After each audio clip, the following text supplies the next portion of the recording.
मैं आगे बढ़ता हूँ।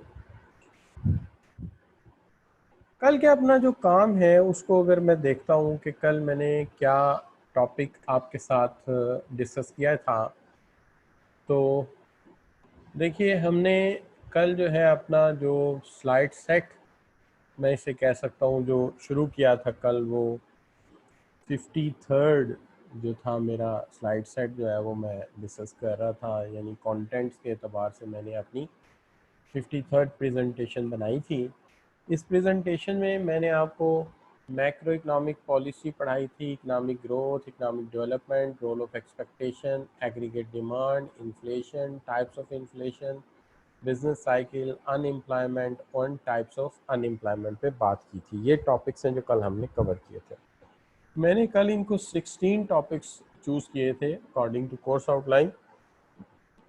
उनमें से जो 11 to 16 है उनकी प्रेजेंटेशन मैंने अलग कर दी। वो इसलिए कि इस तरह प्रेजेंटेशन बहुत लंबी बन गई थी और वो फिर अपलोड करनी क्लासरूम में आपके लिए डाउनलोड करनी मुश्किल हो जानी थी, तो मैंने इसको दो हिस्सों में ब्रेक कर दिया। तो कल का अपना जो काम है वो ग्रोथ के बारे में, मैक्रो इकोनॉमिक पॉलिसी पे बात की थी। इसके बाद मैंने आपके साथ जो कल बात की थी इकोनॉमिक ग्रोथ पे बात की थी, इकोनॉमिक डेवलपमेंट पे बात की थी। उसके अलावा मैंने कंज्यूमर कॉन्फिडेंस एंड एक्सपेक्टेशंस पे बात की थी, एग्रीगेट डिमांड डिस्कस किया था आपके साथ। एग्रीगेट डिमांड के बाद हमने बात की थी इन्फ्लेशन पे। इन्फ्लेशन के ऊपर हमने डिमांड पुल इन्फ्लेशन डिस्कस किया था। उसके बाद आपके साथ जो है मैंने कास्ट पुश इन्फ्लेशन डिस्कस किया था। अच्छा, कास्ट पुश इन्फ्लेशन को आगे लेके चले थे, फिर उसके रिलेटेड इम्पोर्टेड इन्फ्लेशन डिस्कस किया था मैंने। इम्पोर्टेड इन्फ्लेशन के साथ साथ मैंने एक्सपेक्टेशंस को भी डिस्कस किया था, वेज प्राइस वॉर को। फिर मॉनेटरी इन्फ्लेशन भी आपके साथ शेयर किया था। और कल के ही दिन में हमने जो है वो बिज़नेस साइकिल पे बात की थी। बिज़नेस साइकिल हमने कहा था इस interaction of good and bad trade, यानी जीडीपी की जो आपकी ग्रोथ है विद रिस्पेक्ट टू टाइम, इसको हमने देखा था। और हमने देखा था कि इसके अंदर फ्लक्चुएशंस हैं जिसको हम बिज़नेस साइकिल का नाम देते हैं। और इसके 4 फेजेस हैं, एक बूम है, एक रिसेशन है, फिर उसके बाद डिप्रेशन है और फिर इसके अंदर रिकवरी या रिवाइवल। उसके अलावा कल के ही दिन में हमने अनएम्प्लॉयमेंट पे बात की थी, अनएम्प्लॉयमेंट्स की टाइप्स पे बात की थी, जिसके अंदर साइक्लिकल अनएम्प्लॉयमेंट मैंने तफसील से डिस्कस की थी, फ्रिक्शनल अनएम्प्लॉयमेंट डिस्कस की थी, सीजनल अनएम्प्लॉयमेंट डिस्कस की थी। उसके साथ साथ मैंने आपके साथ स्ट्रक्चरल, टेक्नोलॉजिकल और रियल वेज अनएम्प्लॉयमेंट, ये सारी मैंने आपके साथ कल शेयर की थी, डिस्कस की थी। यहाँ पे आगे कल का टॉपिक जो था वो हमने सम अप कर दिया था। आज का टॉपिक जो मैं शुरू करता हूँ तो उसकी प्रेजेंटेशन ही मैंने आपके लिए अलहदा बना दी है, या ये कह लीजिए कि अलग कर ली है, ताकि हमें इसके अंदर कोई मुश्किल ना आए। इस मकसद के पेश नज़र जो आज की प्रेजेंटेशन है या आज की मैंने जो स्लाइड्स आपके सामने रखी हैं, उसके अंदर सबसे पहली स्लाइड्स हैं वो ये रही आपके सामने, जिनको अभी मैं शेयर करता हूँ आपके साथ दोबारा। तो देखिए, अब जो मैं शेयर करने जा रहा हूँ ये आज का हमारा काम है और मैंने अकॉर्डिंग टू सीक्वेंस इसको अपनी 54th प्रेजेंटेशन का नाम दे दिया। ये 54th प्रेजेंटेशन है मेरी कंसेक्यूटिवली आपके लिए। इस 54th प्रेजेंटेशन में हम जिन टॉपिक्स को ज़ेर बहस लाएंगे, मैंने यह गलती से यहाँ होना चाहिए था इकोनॉमिक फैक्टर्स, चेंज भी किया था, फिर पता नहीं क्यों सेव नहीं किया। बिस्मिल्लाहिर्रहमानिर्रहीम। तो आज जो हम काम करेंगे वो फिस्कल पॉलिसी क्या होती है, बजट क्या होता है। फिस्कल पॉलिसी कल मैंने डेफिनेशन बताई थी आपको, लेकिन कोर्स के अंदर थोड़ा सा ज़्यादा मुझे नज़र आया, तो मैंने उसके हवाले से ज़रा फिर आज इसको रिव्यू करता हूँ। मॉनेटरी पॉलिसी भी डिस्कस करनी है आज इंशाल्लाह, स्टैगफ्लेशन भी डिस्कस करना है, balance of payment and exchange rate. ये टॉपिक दोनों अगले टॉपिक्स के लिए भी बड़े अहम होंगे, लिहाजा इन पे आपने बड़ा गौर करना है। तो शुरू करते हैं। बिस्मिल्लाहिर्रहमानिर्रहीम। रब्बी इश्रह ली सदरी वयस्सिर ली अमरी वहलुल उक़दतम मिन लिसानी यफ़क़हू क़ौली। बिस्मिल्लाहिर्रहमानिर्रहीम रब्बि ज़िदनी इल्मा। तो बच्चों यहाँ से शुरू करते हैं जहाँ से हमने फिस्कल पॉलिसी की बात की थी कल। देखिए, फिस्कल पॉलिसी जो है that's a policy, government policy of income and expenditure, is a policy of government policy of income and expenditure. तो ये गवर्नमेंट की पॉलिसी है इनकम और एक्सपेंडिचर की। Just a minute. उसामा, आप स्क्रीन आ गई होगी आपके सामने। स्क्रीन मैंने चेंज करनी थी ना, दूसरी स्लाइड के लिए थी।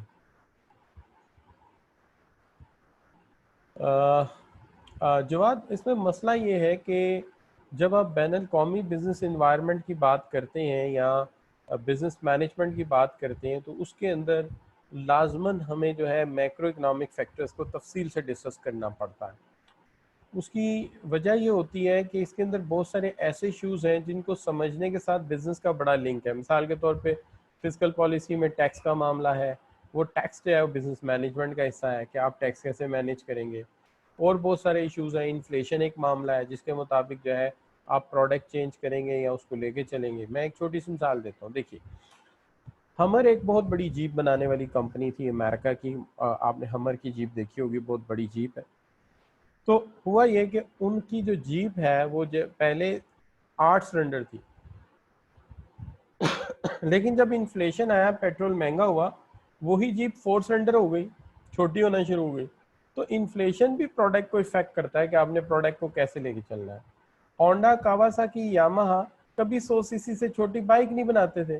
पेट्रोल महंगा हुआ, 70 और 80 सीसी की बाइक बनना शुरू हो गई।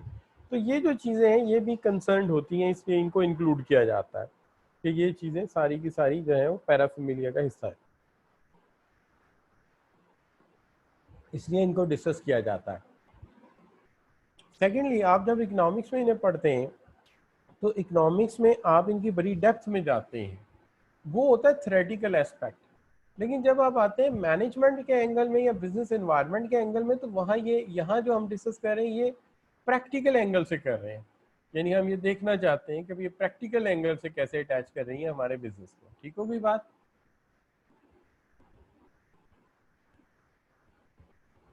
मैं दोबारा स्क्रीन शेयर करता हूँ उसामा आपके साथ एक दफ़ा फिर, ताकि आपको मेरी स्क्रीन जो है क्लियर हो।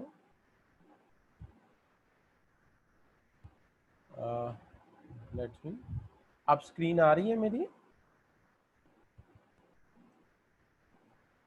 जी सामा, आ गई स्क्रीन सामने?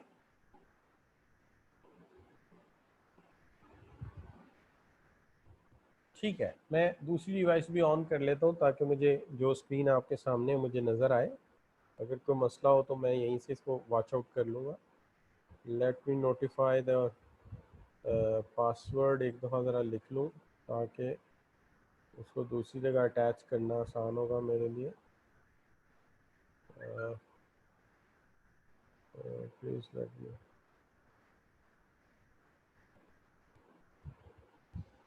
ठीक है,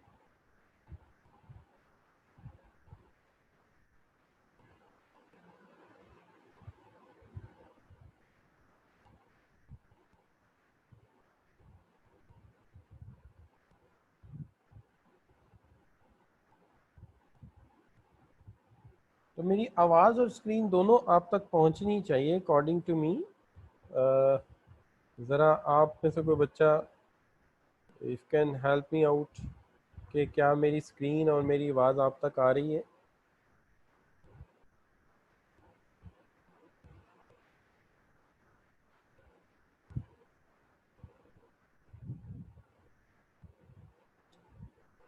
नहीं यार, ये वाला नंबर नहीं था। जस्ट अ मिनट जी, मुझे ज़रा एक काम कर लेने दे।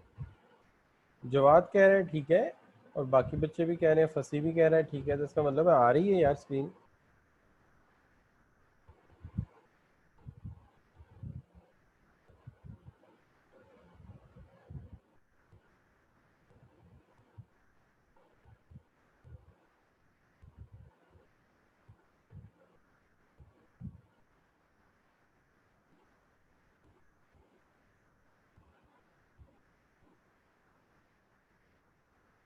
मैं बस आ रहा हूँ आपके सामने 1 मिनट में।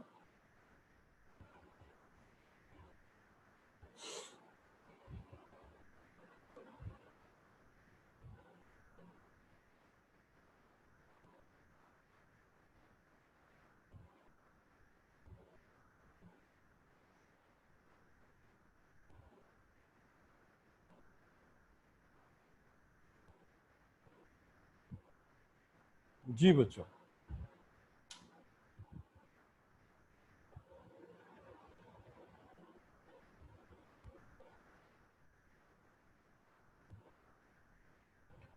जनाब, तो हम बात कर रहे थे फिस्कल पॉलिसी पे।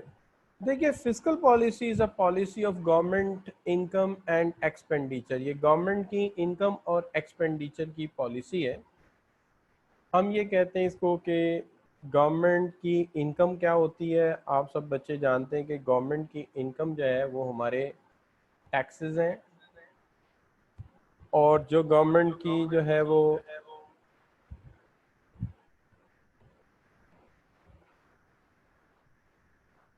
अच्छा, जो गवर्नमेंट की जो है वो एक्सपेंडिचर है, वो हमारे ऊपर जो डेवलपमेंट का पैसा लगाते हैं। मिसाल के तौर पे आप देखते हैं कि जी गवर्नमेंट जो है वो हमारे लिए डैम बना रही है, पुल बना रही है, ब्रिजेस बना रही है।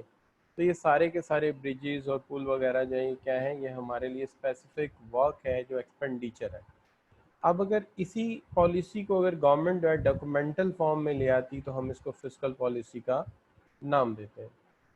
फिस्कल पॉलिसी में जो इम्पोर्टेंट चीज़ है सबसे पहले वो है आपके टैक्सेस।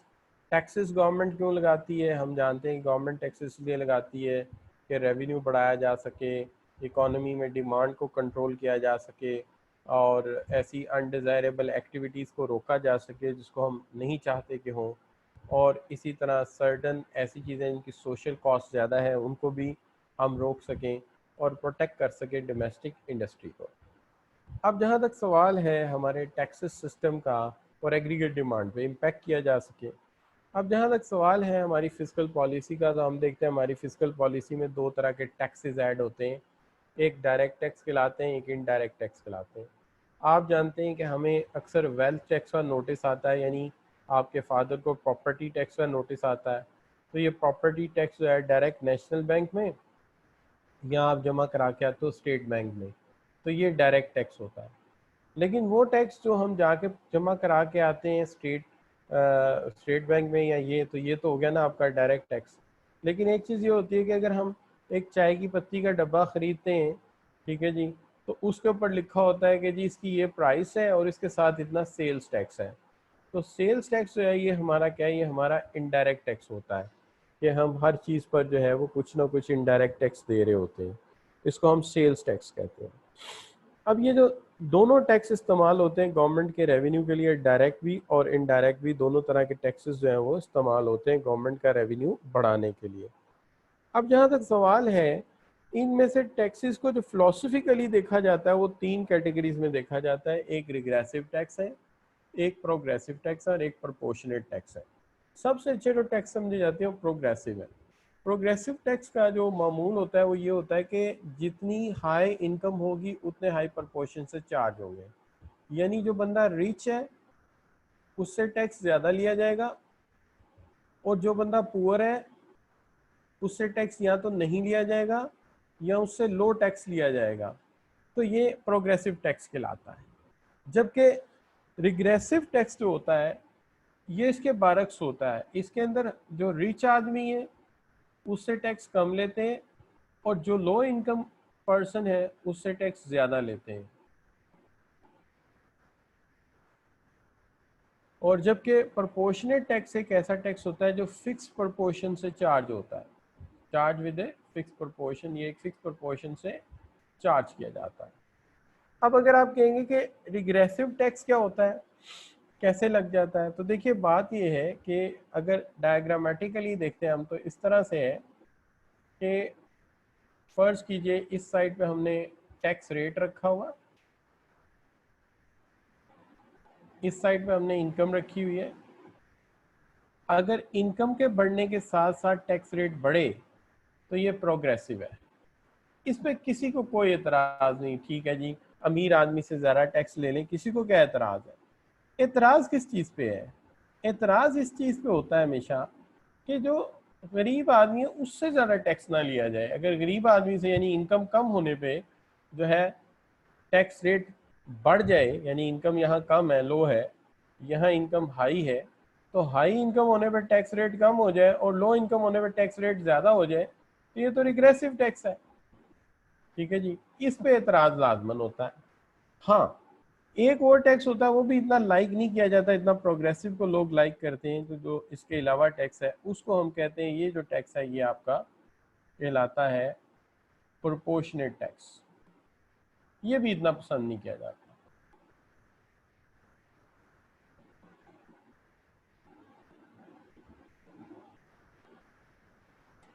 अब रिग्रेसिव टैक्स कैसे लग जाता है? रिग्रेसिव टैक्स इस तरह लग जाता है कि जैसे कोई भी फिक्स्ड इन अमाउंट टैक्स होगा, कोई भी फिक्स्ड इन अमाउंट टैक्स होगा तो वो रिग्रेसिव ही बन जाएगा। वो रिग्रेसिव इस तरह से बन जाएगा कि जैसे फर्ज कीजिए हम एक टीवी लाइसेंस है या टीवी ड्यूटी लगा देते हैं कि हर घर में टीवी की ड्यूटी हमने लेनी है, बिल में ऐड कर दी जाती है। फर्ज कीजिए इट्स इक्वलेंट टू 500, फिक्स्ड है हर एक के लिए, एक मिसाल है। अब जिसकी 10,000 इनकम है, अगर उसके एंगल से देखा जाए तो ये उसकी इनकम का जो है वो 5% बनती है, जबकि ये लो इनकम ग्रुप है 5% बनती है। लेकिन जिसकी सैलरी 1 लाख है, उस 1 लाख पे जब आप 500 रुपये चार्ज करते हो तो ये बन जाता है 0.05%। तो देखिए ये रिच आदमी है, इससे आप 0.05% ले रहे हो अगर आप फिक्स 500 ले रहे हो, और ये बेचारा जो गरीब आदमी है इससे आप 5% ले रहे हो, तो ये रिग्रेसिव हो गया। तो इसको हम कहते हैं ये रिग्रेसिव टैक्स है। ये हमेशा नुकसानदेह होता है, ये कौम का भी नुकसान करता है, एक डिस्पैरिटी ऑफ इनकम और बढ़ाता है, गरीब को गरीब तर करता है, अमीर को अमीर तर कर देता है। लिहाजा ये सारे टैक्स जो हैं ये जो हैं ये कंडेम किए जाते हैं।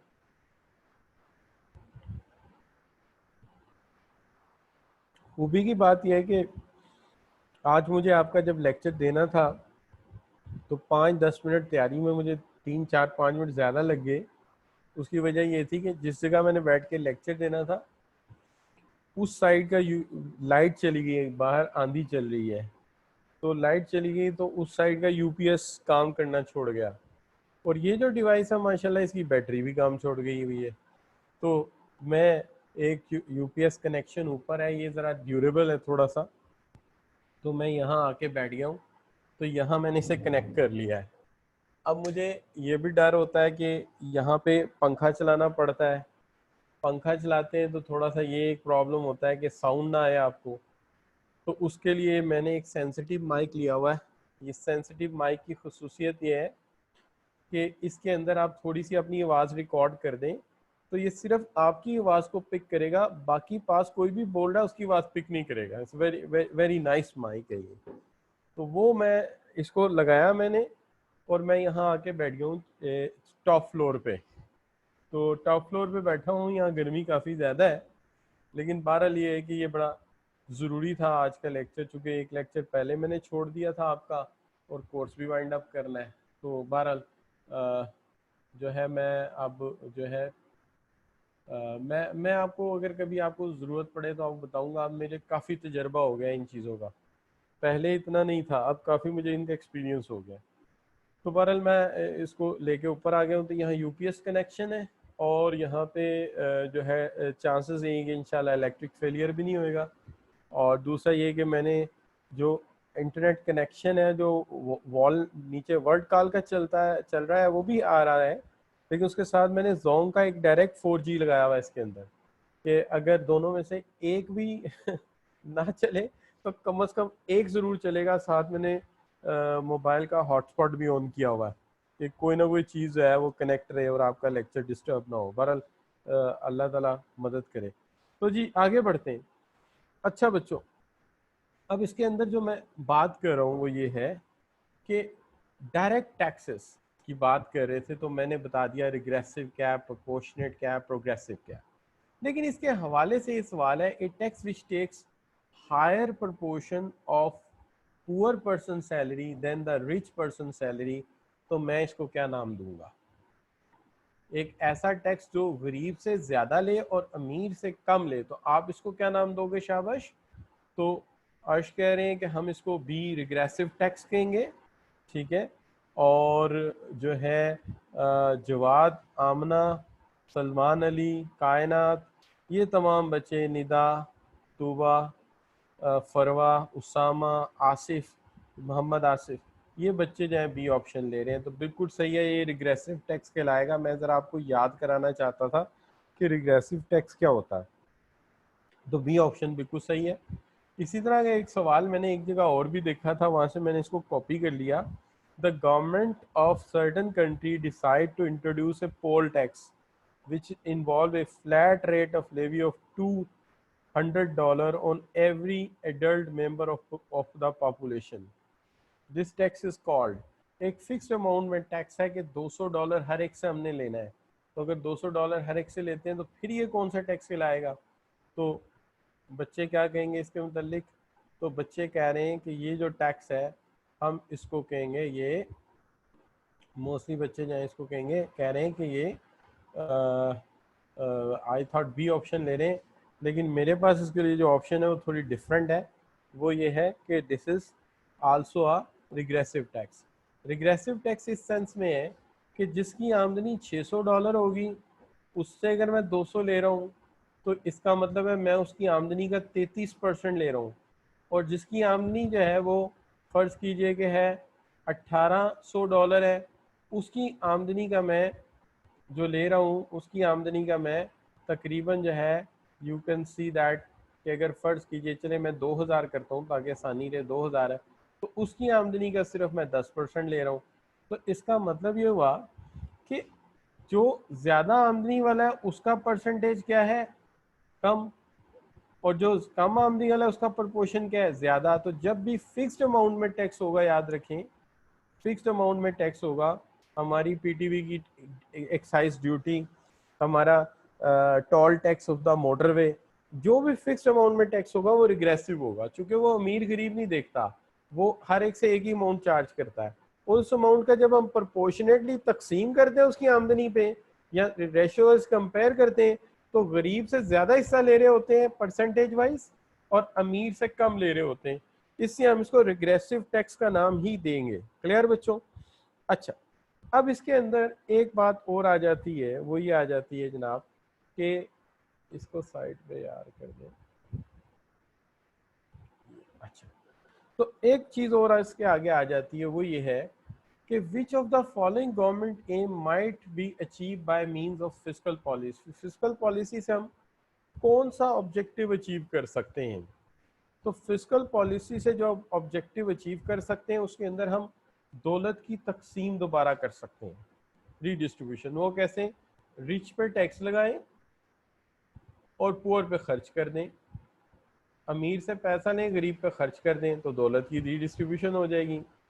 इसके साथ हम जो है वो reduction in aggregate monetary demand भी कर सकते हैं, पैसे की डिमांड कम या ज़्यादा कर सकते हैं, और पैटर्न ऑफ कंज्यूमर डिमांड को भी चेंज कर सकते हैं टैक्स लगा के। तो लिहाजा ये तीनों ही ऑप्शन हमारे ठीक होंगे, हम तीनों काम इससे कर सकते हैं। अब आ गया बच्चों बजट। बजट क्या चीज़ है? देखिए, गवर्नमेंट हमसे टैक्स लेती है, हमारी डेवलपमेंट पे पैसा खर्च करती है, ये तो बात आप सब बच्चों ने एग्री की है।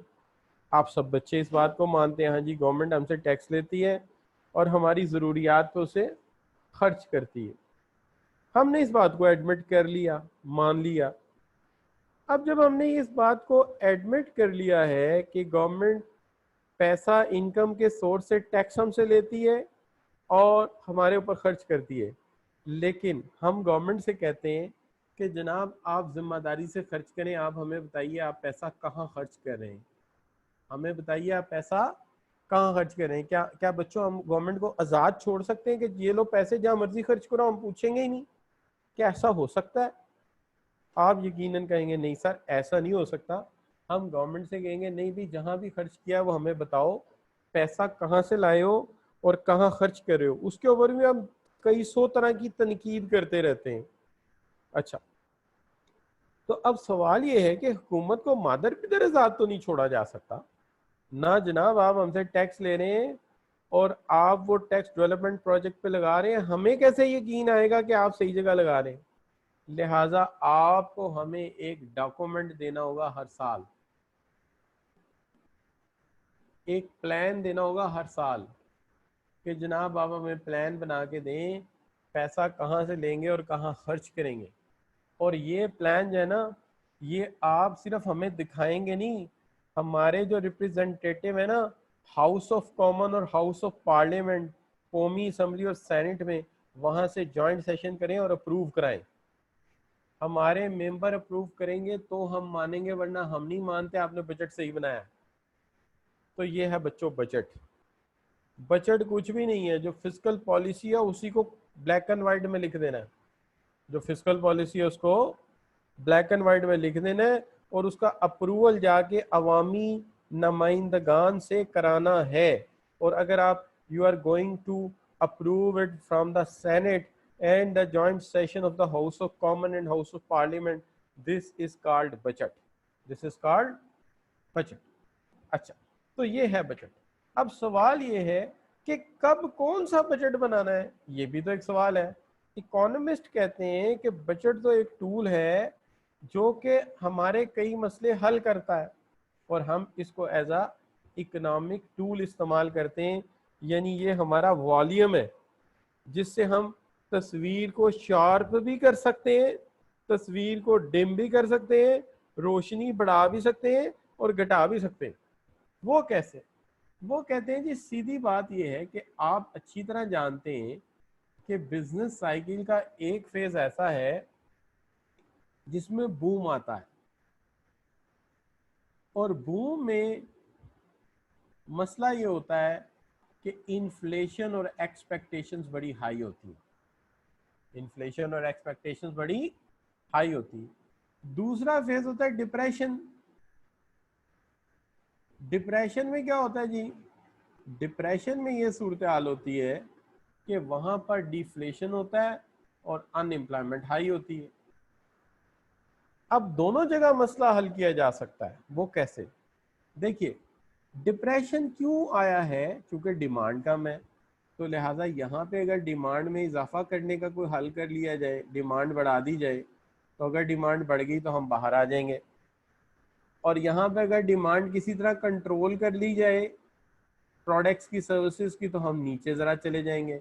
इस तरह हमारा ये जो साइकिल है ये बस बेबस होने की बजाय एक साइकिल के अंदर मूव करना शुरू कर दे। अब लिहाजा फर्ज कीजिए कि हम डिप्रेशन में हैं, तो डिप्रेशन में है तो डिफ्लेशन और अनएम्प्लॉयमेंट है। तो यहाँ हमें ज़रूरत है एग्रीगेट डिमांड को बढ़ाने की। तो एग्रीगेट डिमांड को बढ़ाने के लिए हमें डेफिसिट बजट बनाना चाहिए। डेफिसिट बजट एक ऐसा बजट होता है जिसमें टैक्स लगा के आमदनी कम ली जाती है और लोगों पे एक्सपेंडिचर ज़्यादा किया जाता है, यानी अखराजात ज़्यादा, टैक्स कम। इसका मतलब यह है कि अगर मैंने आप पे 800 टैक्स लगाया है तो 1600 रुपया मैंने आप पे खर्च कर दिया, तो पैसा सर्कुलेशन से निकाला 800 और डाला 1600, तो अखराजात क्या होंगे? बढ़ेंगे ना। अखराजात बढ़ाओगे तो एग्रीगेट डिमांड जो है वो इंक्रीज होना शुरू हो जाएगी। इंक्रीज होना शुरू हो जाएगी तो ये मसला हल हो जाएगा। ठीक है जी। अब आप कहेंगे सर 800 टैक्स लगा के 1600 कैसे आपने खर्च कर दिया? तो भाई ये जो इतना लोन पाकिस्तान पे चढ़ा हुआ है इसीलिए तो चढ़ा हुआ है कि टैक्स से ज्यादा पैसे खर्च हो रहे हैं बाहर से मांग मांग के। तो ये है बच्चों, इनकम कम और एक्सपेंडिचर ज्यादा। ये ऐसी सूरत में जब इकोनॉमी में अनएम्प्लॉयमेंट हो। ठीक है जी। लेकिन अगर इकोनॉमी में इन्फ्लेशन हो, यानी बूम में घुस गई है इकोनॉमी, निकाल लें, इतने बड़े बूम में जाएगी फिर धड़म से ना गिर जाए, तो फिर सरप्लस बजट बनाओ। सरप्लस बजट में उल्टा करेंगे क्या? टैक्स लगाएंगे 1600 का, खर्चा करेंगे 800 का। तो जेब से निकाला 1600, वापस किया 800, तो 800 सर्कुलेशन से उड़ा दिया। 800 सर्कुलेशन से उड़ा दिया तो एग्रीगेट डिमांड क्या हो जाएगी? कम हो जाएगी। लोगों के खर्चे कम होंगे तो डिमांड कम करेंगे तो प्राइसेस खुद ब खुद क्या होंगी? नीचे आ जाएंगी। तो हम रिपीट कर देते हैं एक दफा कि अगर आपके मुल्क में स्लम्प है, डिप्रेशन है, तो आप डेफिसिट बजट बनाओ। लोगों पे टैक्स कम लगाओ, खर्चा ज्यादा करो, डिमांड बढ़ेगी तो जॉब्स निकल आएंगी। अगर आपके मुल्क में बूम है, बहुत ज्यादा प्रॉस्पेरिटी की तरफ जा रहे हैं, रोकना चाहते हो कि इतनी हाई एक्सपेक्टेशंस ना जाएं, तो आप क्या करो, सरप्लस बजट बनाओ, टैक्स ज़्यादा लगाओ, खर्चा कम करो, खुद बहुत डिमांड कंट्रोल होगी, इन्फ्लेशन कंट्रोल हो जाएगा। तो this is what the solution. अब आ जाते हैं आप इस तरफ कि अगर मैं आपसे पूछूं कि you are policy maker and what fiscal policy will be best use when trying to address deflationary gap, अगर आप इकोनॉमी में डिफ्लेशन हो तो तुम कौन सा बजट बनाओगे? जी शाबाश। आपकी इकोनॉमी में डिफ्लेशन है तो कौन सा बजट बनाओगे? तो बिल्कुल सही कहा जवाद बुखारी ने, आमना सदाकत ने, हम डेफिसिट बजट बनाएंगे, खर्चा ज़्यादा करेंगे, टैक्स कम लगाएंगे, ताकि हम जो हैं वो क्या करें कि अखराजात बढ़ाकर डिमांड बढ़ाएं। जब डिमांड बढ़ेगी तो अल्टीमेटली डिमांड जब ज़्यादा होगी तो हम फिर डिफ्लेशन से निकल जाएंगे। This is what the right choice. ठीक होगी जी बात। तो याद रखें कि जब आपकी इकोनॉमी बूम में बहुत ज़्यादा चली जाए तो फिर ऐसी सूरत में आपने क्या करना है, डेफिसिट बजट बनाना है, सॉरी सरप्लस बजट बनाना है, और अगर ये डिप्रेशन में है तो आपने डेफिसिट बजट बनाना है। आगे बढ़ते हैं, बात करते हैं आपके साथ मॉनेटरी पॉलिसी पे। देखिए, मॉनेटरी पॉलिसी एक ऐसी पॉलिसी है जिसके तहत आपके मुल्क का मरकजी bank, the central bank of your economy, is going to control the money, going to control the money supply. तो इसके अंदर एक मॉनेटरी अथॉरिटी है, और वो मॉनेटरी अथॉरिटी जो है हमारे मुल्क में जो हमारा आप कह सकते हैं कि कंट्रोल करते हैं सारे का सारे मामलात, और ये हमारे मामलात को कंट्रोल करते हैं, means they control the money supply. तो ये मनी सप्लाई को कंट्रोल करते हैं। तो these are those countries who are going to control the money supply. तो मनी सप्लाई को कंट्रोल करते हैं कि मुल्क में मनी सप्लाई कितनी हमने रखनी है। अब आप बच्चे ये जानते हैं कि हम चाहते ये हैं कि मनी सप्लाई ना तो शॉर्टफॉल हो जाए, ना ही ऐसा हो कि वो बहुत ज़्यादा सरप्लस हो जाए, क्योंकि पैसा सर्कुलेशन में बहुत ज़्यादा भी अच्छा नहीं होता और पैसा सर्कुलेशन में बहुत कम भी अच्छा नहीं होता। दोनों चीज़ें ठीक नहीं होती। लिहाजा मॉनेटरी अथॉरिटी को रन करता है पाकिस्तान में स्टेट बैंक, जो कि पैसे की सप्लाई को कंट्रोल करता है। हर मुल्क में ये अथॉरिटी होती है, चाहे वो अमेरिका है, चाहे वो पाकिस्तान है, कोई भी मुल्क है, वहाँ पे ये अथॉरिटी ज़रूर होती है। मिसाल के तौर पे अगर आप कहते हैं कि अमेरिका में कौन पैसा इशू करता है, तो अमेरिका में फेडरल रिजर्व बोर्ड ये मामला हल करता है। इंग्लैंड में बैंक ऑफ इंग्लैंड जो है वो इस इशू को रिजॉल्व करता है। लिहाजा इनका काम ये है कि मनी सप्लाई जो है मुल्क में उसको बैलेंस रखा जाए, और एक ऐसी अथॉरिटी हो जो हमारे करेंसी नोट प्रिंट करे, करेंसी नोट प्रिंट करे और उनकी सप्लाई को कंट्रोल करे। ये सारे का सारा काम हमारा स्टेट बैंक करता है, और इसको हम अपनी मॉनेटरी पॉलिसी कहते हैं। मॉनेटरी पॉलिसी का काम जो है सिर्फ पैसा छापना नहीं है, बल्कि इनका काम ये है कि क्रेडिट को कंट्रोल करें मुल्क के अंदर।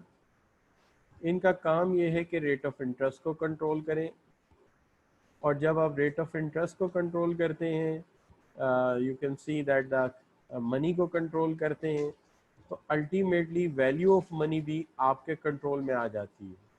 और वैल्यू ऑफ मनी जब इन्वॉल्व होती है तो बहुत ज़्यादा मामला रिलेट कर जाता है फॉरेन एक्सचेंज रेट के साथ, फॉरेन एक्सचेंज रेट के साथ।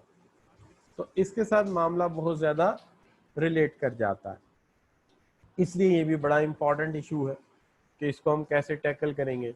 तो ये है हमारी मॉनेटरी पॉलिसी। अब सवाल ये है कि जब हम मनी, वैल्यू ऑफ मनी की बात करते हैं, तो यहाँ हम मनी सप्लाई को बढ़ाने या कम करने की बात करते हैं, तो कौन से ऐसे टूल्स हैं, कौन से ऐसे तरीक़ाकार हैं जिससे स्टेट बैंक मनी सप्लाई बढ़ा भी सकता है और मनी सप्लाई घटा भी सकता है। तो उसके पास कुछ अहम टूल्स हैं। कौन कौन से टूल्स हैं? एक तो आसान सा टूल्स है इंटरेस्ट रेट पॉलिसी। अगर स्टेट बैंक देखता है कि हमारे मुल्क में इन्फ्लेशन है और इसे रोकना है, तो वो रेट ऑफ इंटरेस्ट ज्यादा कर देता है। रेट ऑफ इंटरेस्ट के ज्यादा करने से डिमांड फॉर मनी कम हो जाएगी,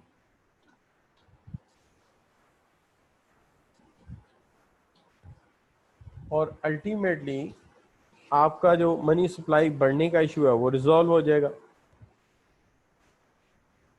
लेकिन अगर आपके मुल्क में डिफ्लेशन है, अगर आपके मुल्क में डिफ्लेशन है, बहुत ज़्यादा पैसा जो है डिफ्लेट कर रहा है, डाउनफॉल जा रहा है, कीमतें गिर रही हैं, तो आप रेट ऑफ इंटरेस्ट को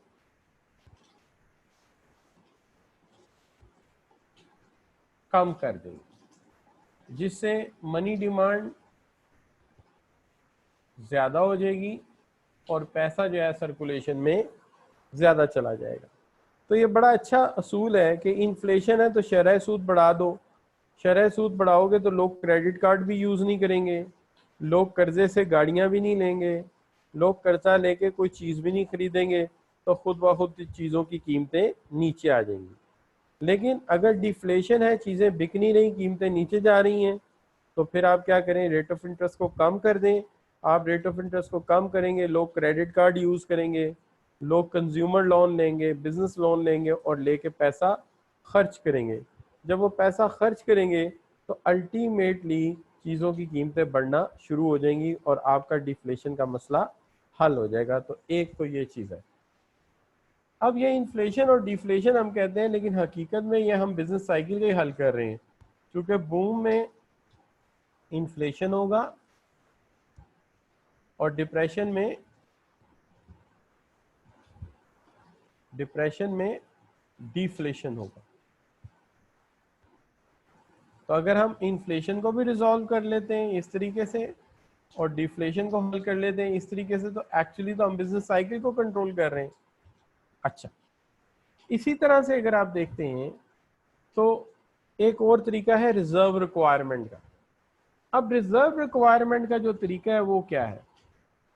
रिजर्व रिक्वायरमेंट का तरीकाकार ये है कि स्टेट बैंक को हमेशा आप जो भी पैसे बैंक में जमा करवाते हैं उसका एक खास रेशो स्टेट बैंक कहता है अपने पास रिजर्व रखो, कैश रखो।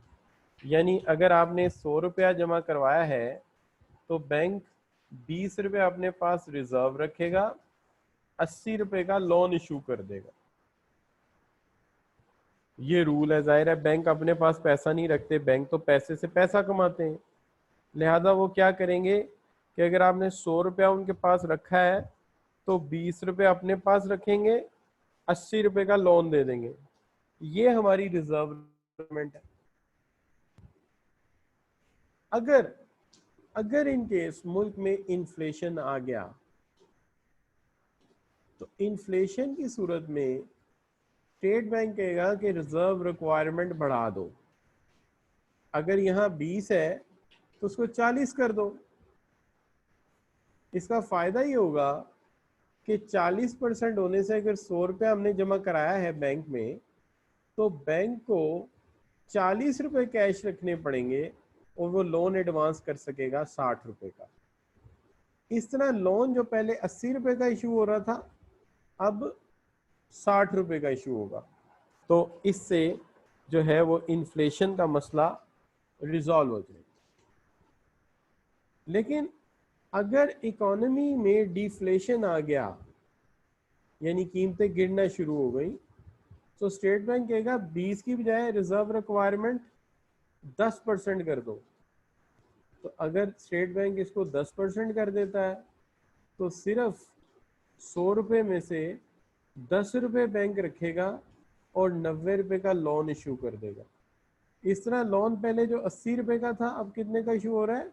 90 रुपये का, जिससे डिफ्लेशन रिजॉल्व हो जाएगा। तो याद रखना है कि इन्फ्लेशन की सूरत में रिजर्व रिक्वायरमेंट बढ़ाई जाएगी और डिफ्लेशन की सूरत में रिजर्व रिक्वायरमेंट घटाई जाएगी। अगर नॉर्मल हालात में 20% थी तो इन्फ्लेशन में 40% कर दी गई और डिफ्लेशन में 10% कर दी गई। इस तरह से हमने इसको हल किया। अब देखने में ये इन्फ्लेशन और डिफ्लेशन लग रहा है, जबकि बिजनेस साइकिल के हवाले से हम जानते हैं कि बूम में इन्फ्लेशन होता है और डिप्रेशन में डिफ्लेशन होता है। तो ये इन्फ्लेशन और डिफ्लेशन का हल नहीं है, बल्कि बिजनेस साइकिल भी साथ साथ सॉल्व हो रहे हैं कि इनको कंट्रोल कैसे करना। अब जो अगला तरीका है वो है open market operation. Open market operation बड़ा सिंपल सा तरीका है, जिसके अंदर ये होता है कि जो स्टेट बैंक है या बैंक्स हैं वो बॉन्ड्स सेल करते हैं अवाम के आगे। तो बॉन्ड्स अगर सेल किए जाएं तो सेल किए जाते हैं, आम तौर पे बॉन्ड सेल किए जाते हैं इन्फ्लेशन में। जब इकोनॉमी में इन्फ्लेशन आता है तो बॉन्ड सेल कर दिए जाते हैं। इसमें होता ये है कि जब आप बॉन्ड्स सेल करते हैं, जब आप बॉन्ड सेल करते हैं तो फर्ज कीजिए ये पब्लिक है और ये बैंक है, आपका सेंट्रल बैंक है। तो जब आप बॉन्ड सेल करेंगे तो नतीजा ये होगा कि बॉन्ड्स हैं वो बैंक से चले जाएंगे अवाम की तरफ, और अवाम चूंकि इन्हें पैसों से खरीदेगी इसलिए पैसे चले जाएंगे सेंट्रल बैंक की तरफ। यानी सेंट्रल बैंक ने बॉन्ड्स बेच दिए तो बॉन्ड्स चले गए, पब्लिक ने खरीद लिए, बॉन्ड्स पब्लिक के पास चले गए। पब्लिक बॉन्ड्स क्यों खरीद रही है? एक तो प्राइस का नॉलेज होता है हमें, इससे ही नाम निकलेगा, और दूसरा इसके ऊपर अक्सर मुल्कों में एक रेट ऑफ इंटरेस्ट भी है। लिहाजा बॉन्ड्स अवाम के पास, पैसा बैंक के पास, तो इन्फ्लेशन का मसला हल हो गया। लोगों की जेबों से पैसा हमने निकलवा लिया, पैसा नहीं होगा तो खर्च क्या करेंगे? बॉन्ड्स रख के बैठे रहेंगे इनाम के लालच में और पैसा खर्च नहीं करेंगे। इस तरह काफी हद तक इन्फ्लेशन कम हो जाएगा। लेकिन अगर बिलफर्ज इकोनॉमी में डिफ्लेशन हो गया है तो स्टेट बैंक जो है वो बॉन्ड्स परचेज करेगा, बॉन्ड्स परचेज करेगा। अच्छा, आप कहेंगे जी कि स्टेट बैंक बॉन्ड्स परचेज करेगा तो इससे क्या होगा?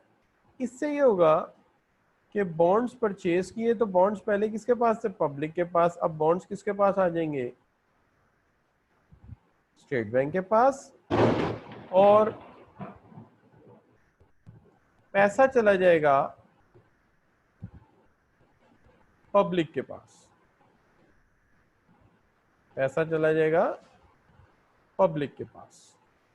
ठीक हो गया बच्चों?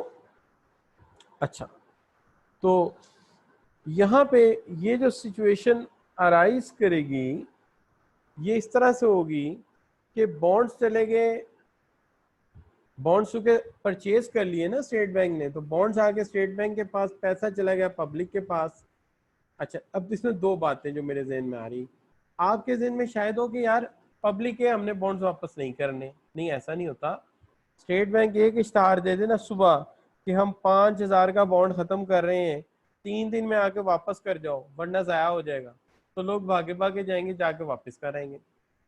अब जब वो बॉन्ड वापस कराएंगे, पैसा आ गया पब्लिक के पास, और फर्ज कर लीजिए ये पैसा जो है ये काफ़ी ज़्यादा है, ये 1 लाख का बॉन्ड है, वापस किया है, तो जैसे ही पैसा आएगा अवाम के पास तो पापा जो है बॉन्ड दे के आएंगे स्टेट बैंक में, पैसा लेके घर आएंगे, आपको फ़ौरन ख्याल आ जाएगा पापा जी मेरी तो मोटरसाइकिल ही ख़राब है, मोटरसाइकिल तो नहीं लेनी पड़ेगी। साथ ही अम्मा को ख्याल आ जाएगा, मैंने कहा जी कि गुड्डी के ससुराल वाले आने वाले हैं तो पर्दे चेंज होने वाले हैं, तो फिर पर्दे चेंज होने शुरू हो जाएंगे। इस तरह पैसा खर्च हो जाएगा। तो क्या आपने देखा होगा जितने पैसे पापा आपके लेके आते हैं वो क्या होते हैं? खर्च हो जाते हैं, तो ये भी खर्च हो जाएंगे। ठीक हो गया बच्चों? इस तरह से पैसा सर्कुलेशन में आ जाएगा और कीमतें जो है वो कंट्रोल होना शुरू हो जाएंगी। ठीक हो गया बच्चों? तो कीमतें जो है ठीक होना शुरू हो जाएंगी। अब्दुल्ला मलिक, आप कुछ कहना चाहते हैं बेटा तो टेक्स्ट बॉक्स में लिख दीजिए प्लीज़। अच्छा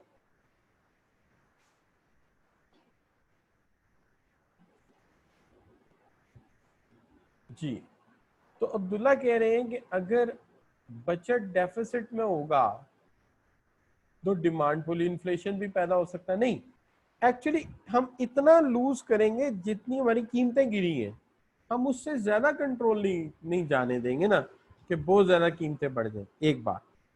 दूसरी चीज ये है कि अगर इकोनॉमी में इन्फ्लेशन भी है और अनएम्प्लॉयमेंट भी है, यहाँ बच्चों मैं जरा जवाब दे दूं फिर मैं आप आगे चलता हूँ, अभी हम मॉनेटरी पॉलिसी पे ही है। अगर आपकी इकोनॉमी में अनएम्प्लॉयमेंट भी है, इन्फ्लेशन भी है, दोनों इकट्ठे हो गए, तो हमेशा जो गवर्नमेंट है वो अनएम्प्लॉयमेंट को ज्यादा अहमियत देगी, क्योंकि अनएम्प्लॉयमेंट का ताल्लुक क्राइम रेट के साथ भी होता है, डिसअपॉइंटमेंट के साथ भी होता है। ठीक है जी, तो गवर्नमेंट ज्यादा जो वेटेज देगी वो अनएम्प्लॉयमेंट को देगी। इन्फ्लेशन को वक्ती तौर पे थोड़ा बहुत बढ़ना है तो बढ़ भी जाए, खैर है। उसकी वजह ये होती है कि अगर एक इंसान को अल्लाह ना करे हार्ट अटैक आ गया और उसके अंगूठे में भी दर्द है, तो आप अंगूठे का इलाज करेंगे, हार्ट अटैक का इलाज करेंगे? आप हार्ट अटैक का इलाज करेंगे पहले। इसी तरह इकोनॉमी है, अगर कि कोई ऐसी इकोनॉमी है जिसमें स्टैगफ्लेशन है, अजीबो गरीब सिचुएशन है, इन्फ्लेशन भी और अनएम्प्लॉयमेंट भी है, तो हमें डेफिसिट बजट बनाना पड़ेगा ताकि बेरोजगारी को किसी तरह ख़त्म करें, इन्फ्लेशन को किसी और तरीके से भी टैकल कर लेंगे। क्लियर बच्चों? अब यहाँ पे एक सवाल करते हैं आपके साथ और आगे बढ़ते हैं, क्योंकि काम काफ़ी ज़्यादा है। बाकी बातें आप मेरे साथ व्हाट्सएप पे भी कर सकते हैं, वैसे भी मैं आपका फ्रेंड बन गया हूँ तो आप मुझे फ़ोन भी कर सकते हैं, कोई ऐसी बात नहीं है। अच्छा, तो अब आप ये कर सकते हैं, देखिए बच्चों, कि सबसे पहले government policy on taxation, public burrowing and public spending is. बताइए, पब्लिक बारोइंग और पब्लिक स्पेंडिंग जो है ये किस पॉलिसी में होती है? मॉनेटरी पॉलिसी में होती है कि फिस्कल पॉलिसी में होती है? तो अभी चेक कर लेते हैं बच्चे क्या जवाब देते हैं। तो बच्चे मुझे जवाब यकीनन ये देंगे कि हुकूमत कर्जा लेती है, हुकूमत कर्जा देती है, तो इसका ताल्लुक जो है वो फरवा सही कह रही है फिस्कल पॉलिसी से। इसका ताल्लुक फिस्कल पॉलिसी से है, क्योंकि देखें टैक्स भी है ना। कभी ये देखा स्टेट बैंक टैक्स लगा रहा हो? टैक्स हमेशा कौन लगाता है? टैक्स हमेशा गवर्नमेंट लगाती है। कर्जा हमेशा कौन लेती है? गवर्नमेंट लेती है। पब्लिक स्पेंडिंग कौन करती है? गवर्नमेंट करती है। स्टेट बैंक तो नहीं करता, स्टेट बैंक तो शरह सूद मुनासिब करता है, मनी सप्लाई को देखता है, लिहाजा ये फिस्कल पॉलिसी। क्लियर बच्चों? अब देखिए, आप कहते हैं सर ये सारी चीज़ें हमें आती हैं, इकोनॉमिक्स आपने पढ़ी हुई है, लेकिन ज़रा सा सवाल घूम के आता है तो आप भी घूम जाते हैं। अब ये पेपर में ऐसा सवाल आ गया तो क्या करोगे? अच्छा बच्चों, विच of the following is not an element of fiscal policy? जो फिस्कल पॉलिसी का एलिमेंट नहीं है। अभी चेक कर लेते हैं कितना समझ आया आपको। जी शाबाश बच्चों, क्वेश्चन का जवाब जी बिल्कुल सही, आमना सदाकत, ठीक है जी, और खावर, उसामा एंड देन फरवा। तमाम बच्चे कह रहे हैं कि ये एक्सचेंज रेट है, तो बिल्कुल सही, एक्सचेंज रेट का ताल्लुक, आमना जफर भी यही कह रही, तो एक्सचेंज रेट का ताल्लुक जो है वो आपका है किस पॉलिसी के साथ? आपकी मॉनेटरी पॉलिसी के साथ, और इन तीनों का ताल्लुक है फिस्कल पॉलिसी के साथ। अच्छा बच्चों, अब सवाल है, monetary policy is a government economic policy relating to. Monetary policy किस चीज के साथ रिलेटेड है? दो ऑप्शन पिक करने पड़ेंगे आपको।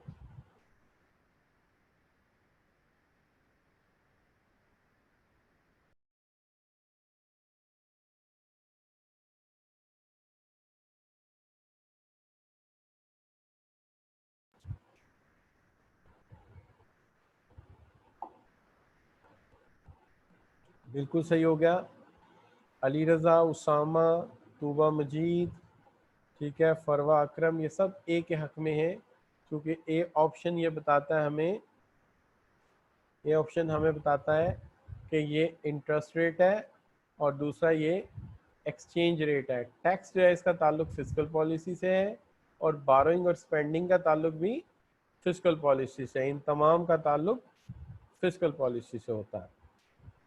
ठीक हो गया जी।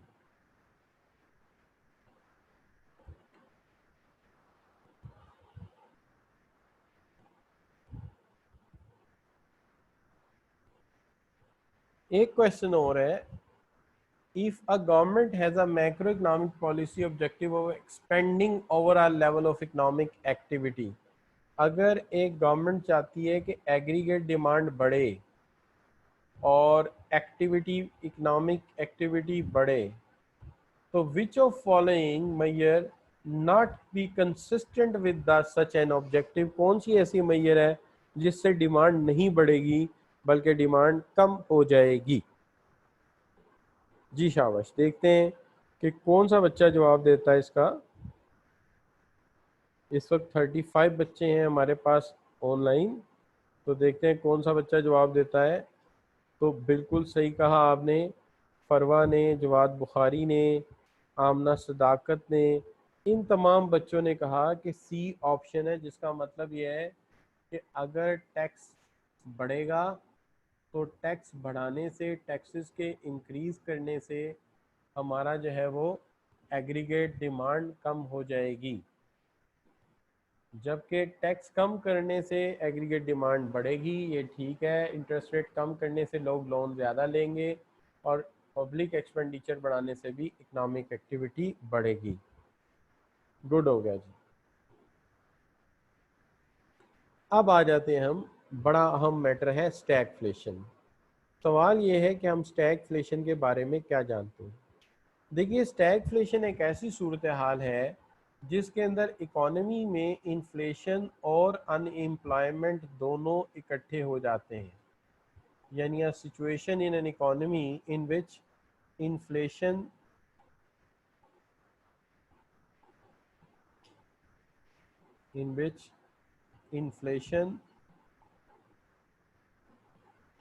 एंड अनएम्प्लॉयमेंट दोनों ही इकट्ठे हो जाएं। तो अगर इकोनॉमी में इन्फ्लेशन और अनएम्प्लॉयमेंट दोनों इकट्ठे हो जाएं तो हम इसको स्टैगफ्लेशन का नाम देते हैं। बाज़ लोग स्टैग्नेशन भी लिख देते हैं। इनिशियल फिनोमेना तो स्टैग्नेशन बन जाता है, लेकिन मेच्योर होने के बाद आप उसे स्टैगफ्लेशन का नाम दे देते हैं। अब सवाल ये है कि स्टैगफ्लेशन की कंडीशन क्या होती है प्रैक्टिकली। देखिए, इकोनॉमिक्स की बात नहीं कर रहा मैं, बिजनेस की बात कर रहा हूँ। बिजनेस इन्वायरमेंट के हवाले से आप इसे किस तरह से जज करेंगे। देखिए, बिजनेस एनवायरनमेंट में स्टैगफ्लेशन को इस तरह जज किया जाता है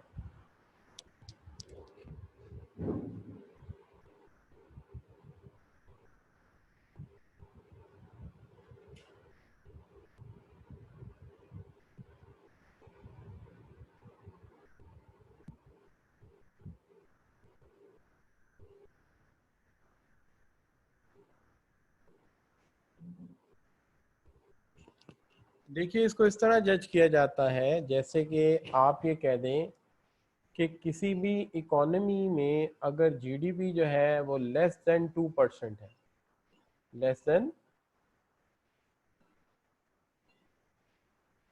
2%, 2% से कम है जीडीपी, तो हम इसे कहेंगे कि इकोनॉमी में अनएम्प्लॉयमेंट है,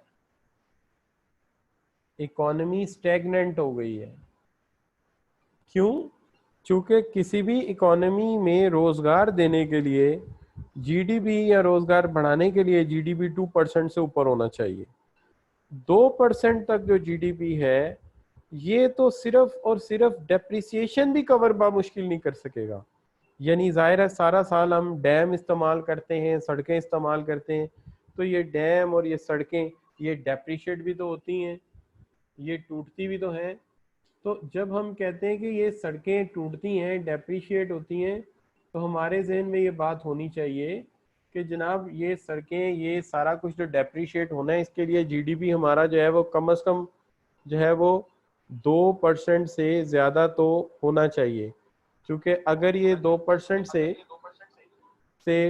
बिल फर्ज ये 2% से कम हो गया तो फिर ये बेरोजगारी को इंडिकेट करेगा, अनएम्प्लॉयमेंट को बज़ाहिर बयान करेगा।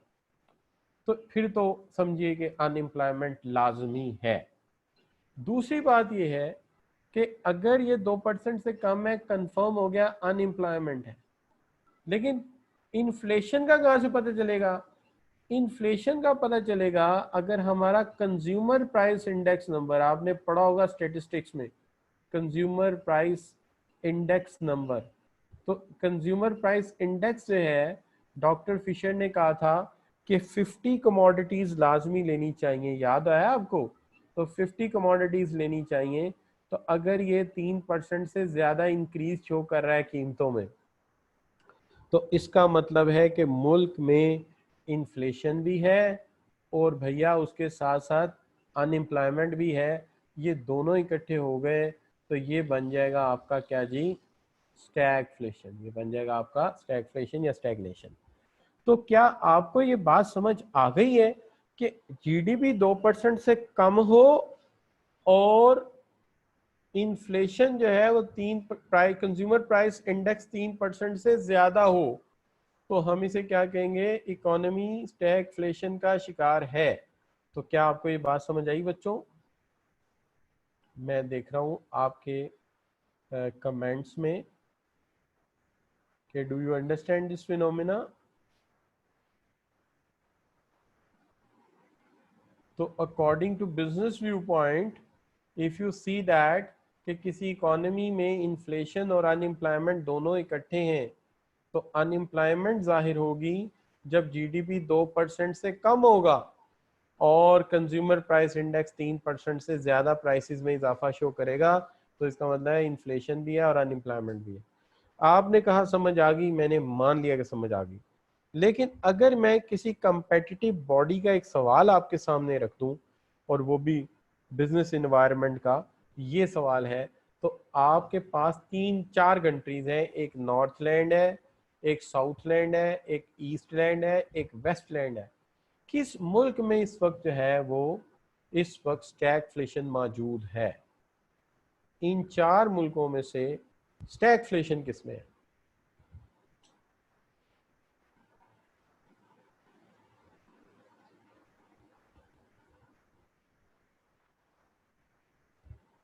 जी बच्चों, आई एम वेटिंग कि किस मुल्क में आपके नज़दीक स्टैगफ्लेशन है। कॉपी पेंसिल साथ रखा करें ताकि पॉइंट नोट किया हो, फौरी तौर पे स्लाइड चेंज होने पर बात भूल भी जाती है।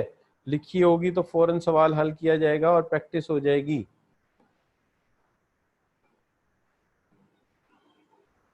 जी जी जी, जब तक जवाब नहीं आता आगे नहीं बढ़ा जा सकता।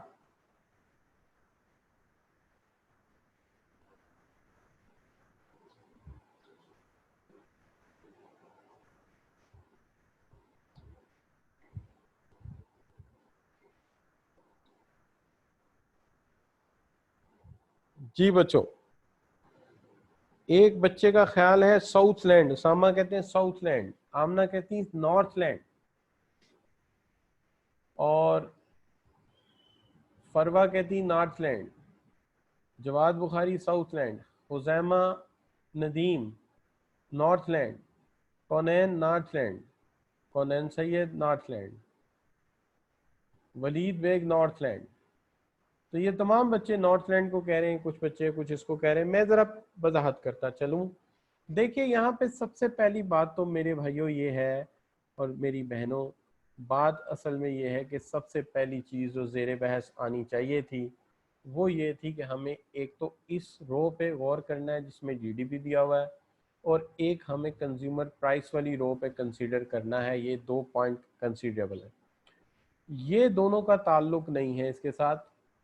इसमें से जब मैं देखता हूँ जीडीपी के हवाले से, तो साउथलैंड तो वैसे ही बीच में से गायब हो जाता है। उसकी वजह यह है कि इसका जीडीपी ग्रोथ 2 से ज़्यादा है। तो 2 से ज़्यादा है तो इसको काट ही देते हैं, ये बीच में आना ही नहीं चाहिए। इसका जीडीपी 2 से ज़्यादा है, हमने शर्त रखी थी कि जीडीपी 2 से कम हो। इसका भी जीडीपी 2 से ज़्यादा, ये भी बीच में नहीं आता, तो 2 मुल्क निकल गए। पीछे मुकाबला रह गया नॉर्थलैंड का और ईस्टलैंड का। दोनों का जीडीपी 2 से कम है, इसका भी और इसका भी, बल्कि -0.3। आजकल अल्लाह माफ करे कहते पाकिस्तान का भी ऐसा हो गया। अच्छा, अब मसला आ जाता है कंज्यूमर प्राइस इंडेक्स किसका क्या कहता है। कंज्यूमर प्राइस इंडेक्स 3 से ज्यादा होना चाहिए था। कंज्यूमर प्राइस इंडेक्स सीपीआई 3 से ज्यादा होना चाहिए था। तो ईस्टलैंड का 2 से कम है, तो ईस्टलैंड भी निकल गया बीच में से, चूंकि बेशक वहां पे अनएम्प्लॉयमेंट है लेकिन इन्फ्लेशन नहीं है। चूंकि उसका ये देखिए, उसका उसका जीडीपी तो दो, उसका जो जीडीपी है बेशक कम बढ़ा है, लेकिन कंज्यूमर प्राइस इंडेक्स 2 है, कंज्यूमर प्राइस इंडेक्स 3 से ज्यादा चाहिए। ये देखिए 27.5 है कंज्यूमर प्राइस इंडेक्स, कौन से लैंड का? आपके नॉर्थ लैंड का।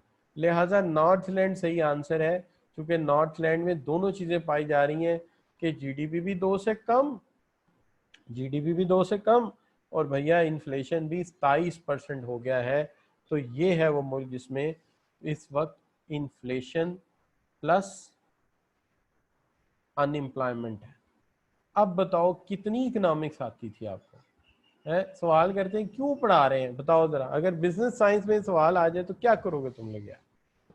अजीब बंदे हो। अगर मेरे सामने आप लोग बैठे हो तो मैं शतूत की एक सोटी खरीदूं और उसके ऊपर उसाका की एक टेप चढ़ाऊं और फिर उसके साथ आपको मैं डराऊं, तो नहीं ना लगाऊं, डराऊं, क्योंकि आप ऐसा ना हो कल अम्मी अब्बा को लेके आ जाएंगे हमारे बच्चे के हाथों पे उल्टे डंडे मारे और हाथ जो है लाल हो गए। अच्छा, तो वैसे भी घर में बैठे इसलिए डराऊं ही ठीक है, क्लास में आओगे तो फिर बताऊंगा। अच्छा, तो बच्चों यहाँ तक हम बात कर लेते हैं, ये काफ़ी है। तो टाइम काफ़ी हो गया है, जल्दी से चलते हैं बैलेंस ऑफ पेमेंट की तरफ। अब यहाँ पे प्योर इंटरनेशनल बिजनेस स्टार्ट होने जा रहा है। आईबी के जो कॉन्सेप्ट है वो यहाँ से शुरू हो रहे हैं, याद रख लेना। अब आप प्योर आईबी में है। हाँ, अलबत्ता ये है कि अभी मैक्रो इकोनॉमिक इन्वायरमेंट का एक मॉडल रहता है जिसे डायमंड पोर्टर मॉडल कहते हैं। फिर उसके बाद माइक्रो का भी एक आध मॉडल ऐड करेंगे, तो फिर हम आगे चलेंगे और बात करेंगे डिफरेंट मुल्कों में कौन कौन से इकोनॉमिक सिस्टम पाए जाते हैं, वो उस पर भी बात करेंगे। फिर बात करेंगे जो आपकी जो है वो टैरिफ एंड कस्टम ड्यूटीज वगैरह है वो ऐड करेंगे, ठीक है जी। और एक दो टॉपिक और है, अभी मैं ज़हन में नहीं, मैंने आज चेक कर लिए थे क्योंकि मैं प्लान कर रहा था कि कोर्स मुझे जो है वो कब तक ख़त्म करना है, तो अगस्त के एंड तक कोर्स ख़त्म करना है, तो उसके हवाले से मैं प्लान कर रहा था। अच्छा बच्चों, अब बात यह है कि अगर मैं कहूँ कि मैं आपको बैलेंस ऑफ पेमेंट पढ़ाने जा रहा हूँ, तो मुझे कोई अक्लमंद आदमी कहेगा यार क्या करने जा रहे हो, कोई अकल करो, क्या कर रहे हो? अकाउंटेंट को बैलेंस ऑफ पेमेंट पढ़ाने जा रहे हो? ओ यार, अकाउंटेंट को बैलेंस ऑफ पेमेंट कौन पढ़ाता है? क्योंकि बैलेंस ऑफ पेमेंट है क्या? Balance of payment is a comprehensive record of transactions. तो भाई ये तो बैलेंस शीट है, बैलेंस शीट तुम कैसे पढ़ा सकते हो अकाउंटेंट को? है भाई, सूरज को चिराग दिखाने जा रहे हो, क्या कर रहे हो? बैलेंस ऑफ पेमेंट जो है एक्चुअली क्या है, आपकी बैलेंस शीट है। तो बैलेंस शीट मैंने क्या बनानी, मेरे से तो कभी दोनों साइड इक्वल हुई नहीं आज तक। मैं तो हमेशा कोई ना कोई ट्रिक लगा के तो बड़ी मुश्किल से पेपर पास करता रहूं। तो ये तो काम है आप लोगों का। तो ये बैलेंस शीट है भाई, balance sheet of transactions of a residents of a country with the rest of the world during 1 year, यानी मींस कि it is a balance sheet of transactions of a nation with the world. Again repeat करता हूं, the balance sheet of transactions of residents of a country with the rest of the world during one calendar year, one particular year। एक साल के अरसे के दौरान एक कौम के लोगों ने बैरूनी दुनिया से क्या खरीदा, क्या बेचा, इसका हिसाब खाता, इसका बैलेंस शीट, इसका comprehensive record balance of payment कहलाता है। बैलेंस ऑफ पेमेंट में आम तौर पे दो अकाउंट होते हैं। एक होता है करंट अकाउंट। करंट अकाउंट में वो तमाम ट्रांजैक्शन डाली जाती हैं जो इसी साल हमने शुरू की और इसी साल वाइंड अप भी हो गई। इसके अंदर वो तमाम चीज़ों की ट्रांजैक्शन आ गई जो कि डील्स हमारे मुकम्मल हो गए थे, लेकिन दूसरी तरफ वो डील्स जो कि आगे बढ़ गई, टाइम ऑन लिंगर ऑन हो गई, साल से ऊपर चली गई, उसको हमने किस में डाल दिया? कैपिटल अकाउंट में डाल दिया। अब इसके अंदर कौन सी चीज़ें हैं? इसके अंदर वो चीज़ें हैं जो कि आपने सरमायाकारी की है दूसरे मुल्कों में। ज़ाहिर है सरमायाकारी तो भाई इस साल की है, उसको वो तो लंबा मसला है। लिहाजा बिजनेस के मामलात, इंस्टॉलमेंट ऑफ लोन, ये सारी चीज़ें इधर चली जाएंगी चूँकि लंबे मामला। लेकिन वो जो आपने गुड्स खरीदी और बेची है, इंपोर्ट एक्सपोर्ट की, वो तो इसी साल हुई थी, इसी साल वाइंड अप हो गई, लिहाजा ये करंट में डाल देते हैं, और जो एक साल से लंबा हिसाब है वो कैपिटल में डाल देते हैं। आमतौर पर ये दो अकाउंट होते हैं। लेकिन मसला ये है कि जब इन दो अकाउंट्स को हम डील करते हैं तो या तो हमारा हिसाब सरप्लस में आता है या हमारा हिसाब डेफिसिट में आता है। अगर डेफिसिट में आता है तो मॉनेटरी अकाउंट डालना बड़ा ज़रूरी है कि ये जो डेफिसिट है ये कहाँ से पूरा करना है। तो डेफिसिट को पूरा करने के लिए दो तरीके हैं, या तो पहले से कमा के कौम ने रखा हो, सरप्लस रखा हो, कोई गोल्ड पड़ा हो आपके पास, कोई फॉरेन करेंसी रखी हो तो वहाँ से दे दो, नहीं है तो किसी फ्रेंड कंट्री से मांग लो, सऊदीया से मांग लो, दुबई से मांग लो, चाइना से मांग लो, और अगर वहाँ से भी नहीं है तो फिर मुल्क को IMF के हवाले कर दो, वो पैसे भी देगा और उसके बाद हमें जो है वो सूली पे भी चढ़ाएगा, नहीं सॉरी पैसे भी देगा, और उसके बाद हमें एक प्लान भी देगा कि किस तरह से आइंदा के लिए हमने अपना अकाउंट जो है वो ठीक करना है, उसको किस तरह से मैनेज करना है। तो लिहाजा यहाँ पे अगर तो ये अकाउंट हमारा जो है वो डेफिसिट में आया है तो पिछला सरप्लस इस्तेमाल कर सकते हैं, या फ्रेंड कंट्री से लोन ले सकते हैं, या हम IMF से लोन ले सकते हैं, तो ये डेफिसिट की सूरत में। लेकिन अगर ये आ गया सरप्लस में फिर क्या करूंगा? ये तो हमने कभी सोचा ही नहीं, उसकी वजह हमारा कभी सरप्लस में आया ही नहीं, आता तो सोचता ना। अच्छा, तो अब अगर ये सरप्लस में आ गया तो फिर क्या करेंगे? फिर ये करेंगे कि इस सरप्लस का कुछ हिसाब किताब करेंगे।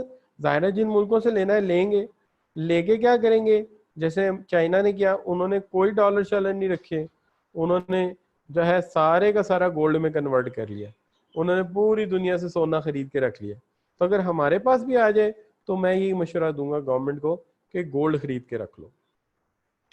इसके ऊपर इससे पहले ये नहीं कि बाकियों ने काम नहीं किया। एक ज़माने में हमारे यहाँ एक प्राइम मिनिस्टर होते थे, उनकी गवर्नमेंट होती थी, उनका नाम था जुल्फकार अली भुट्टो। उन्होंने एक दफ़ा शाह फैसल को मशवरा दिया था कि आपका हर साल का जो बैलेंस निकलता है सरप्लस में, आप डॉलर क्यों लेते हैं, आप गोल्ड में कन्वर्ट कर लिया करें। वहां से फिर फड्डा पड़ गया। तो ये तीन दोस्त थे, एक जुल्फकार अली भुट्टो साहब थे, एक शाह फैसल साहब थे, और एक कर्नल कजाफी थे। वो फिर फड्डा पड़ गया, वो तीनों को ही जो इंटरनेशनल एस्टेब्लिशमेंट है उसने उड़ा दिया। एनीवे, लेकिन वो सियासी गुफ्तगू हो जाएगी, वो मैं नहीं करना चाहता।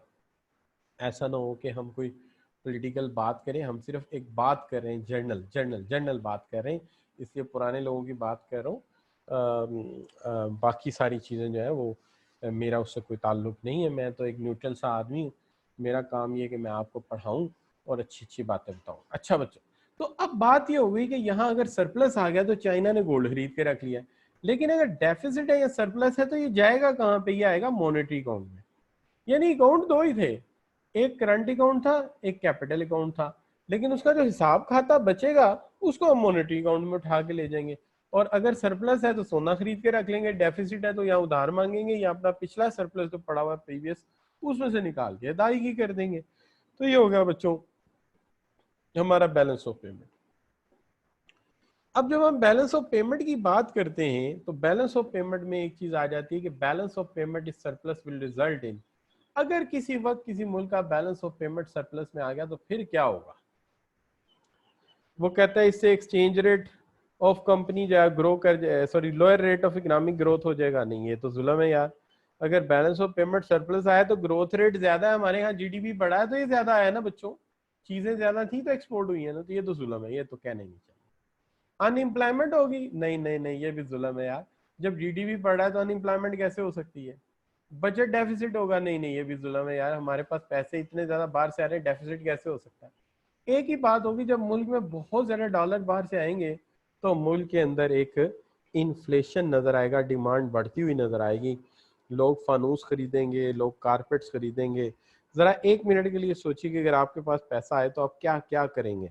इसी तरह अगर पैसा बाहर से आ रहा है तो हर बंदा ज्यादा खरीदारी करने की कोशिश करेगा, और जब हर बंदा ज़्यादा ख़रीदारी करने की कोशिश करेगी तो बिल्कुल सही ज़िक्र बिशारत कह रहे हैं, और मोहम्मद आसिफ कह रहे हैं, सना जावेद कह रही हैं, आमना सदाकत कह रही हैं, और फरवा अकरम कह रही हैं कि जनाब सूरत हाल ये होगी कि इससे इन्फ्लेशन हो जाएगा। इन्फ्लेशन हो, बिल्कुल ठीक है, इन्फ्लेशन हो जाएगा। अब मसला ये कि अगर बैलेंस ऑफ पेमेंट हमारा ख़राब जा रहा है तो हम चुप करके बैठे रहे? नहीं नहीं, बैलेंस ऑफ पेमेंट ख़राब हो जाए तो भैया इसका कोई हल करना पड़ेगा, इसका कोई सोल्यूशन निकालना पड़ेगा, वरना मसला हल नहीं होगा। तो देखो बच्चों, बैलेंस ऑफ पेमेंट ख़राब होने की सूरत में हमें मसले को रिजॉल्व करना पड़ेगा। तो मसला कैसे रिजॉल्व होगा? देखो बच्चों, एक तो दो स्ट्रेटेजीज हो सकती हैं। एक तो एक्सपेंडिचर रिड्यूसिंग स्ट्रेटेजीज हो सकती हैं कि हम अपना एक्सपेंडिचर रिड्यूस करें। अगर हमारा बैलेंस ऑफ पेमेंट डेफिसिट में तो हम एक्सपेंडिचर रिड्यूस करें। और दूसरा ये हो सकता है कि हम एक्सपेंडिचर स्विचिंग स्ट्रेटेजीज लगा दें। अब एक्सपेंडिचर रिड्यूसिंग स्ट्रेटेजीज क्या है? एक्सपेंडिचर रिड्यूसिंग स्ट्रेटेजीज ये हैं कि हम रिड्यूस करें डिमांड फॉर इंपोर्ट, इंपोर्ट कम करें। आप मेरे से पूछेंगे सर इंपोर्ट कैसे कम हो सकती है? हाँ वाकई बाद मामलात में नहीं हो सकती। मिसाल के तौर पे हम क्रेन मंगवाना बंद कर दें, तरक्की रुक जाएगी। कंप्यूटर मंगवाना बंद कर दें, तरक्की रुक जाएगी। ठीक है जी, लिहाजा ये तो ज़रूरी है। एक्सरे ना मंगवाएंगे तो मरीज कैसे सही होंगे? एमआरआई मशीन का एक्सरे नहीं मंगवाएंगे, काम कैसे चलेगा? दवाइयों का केमिकल नहीं मंगवाएंगे, पेशेंट मर जाएंगे। तो इम्पोर्ट तो कम नहीं हो सकती, लेकिन कुछ चीज़ों में कम हो भी सकती है। मिसाल के तौर पे मोबाइल इंपोर्ट करने की क्या ज़रूरत है? लैपटॉप इंपोर्ट करो, मोबाइल ना करो। मोबाइल के लिए अपनी किसी लोकल कंपनी से को अच्छा भाई बना लो तो बेच लो, ना बनाओ तो ना बेचो, खुद बहुत कोई बनाएगा। मैं तो ये कहता हूँ कि किसी इंटरनेशनल कंपनी के सीईओ को बुला के उससे मुआहदा किया जाए कि हम तुम्हें पूरी मार्केट देते हैं 2-3 कंपनीज को, तो भाई तुम ऐसा करो कि हमारे मुल्क के लिए लैपटॉप प्रोड्यूस करो, मोबाइल प्रोड्यूस करो, ताकि ये इंपोर्ट जो है ये कम हो जाए। सॉरी बच्चों, 1 मिनट में आता हूँ।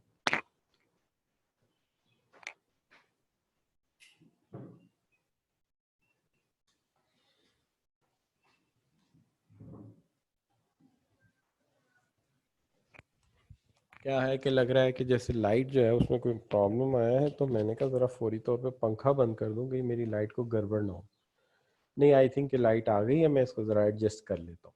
अच्छा बच्चों, तो अब हम बात ये कर रहे थे, जो बात हम कह रहे थे वो ये है, ज़रा 1 मिनट होल्ड रखिएगा।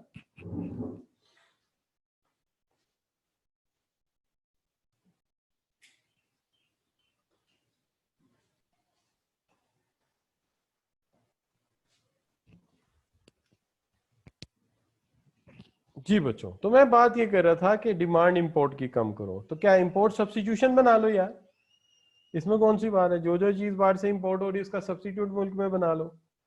दूसरी चीज क्या हो सकती है? इन्फ्लेशनरी प्रेशर जो है उसका कुछ करो कि मुल्क के अंदर इन्फ्लेशन कम करो, चूंकि चीजें सस्ती होंगी तो एक्सपोर्ट बढ़ेंगी ना। अगर मुल्क में चीजें महंगी होंगी तो एक्सपोर्ट कैसे होंगी? सोचें जरा।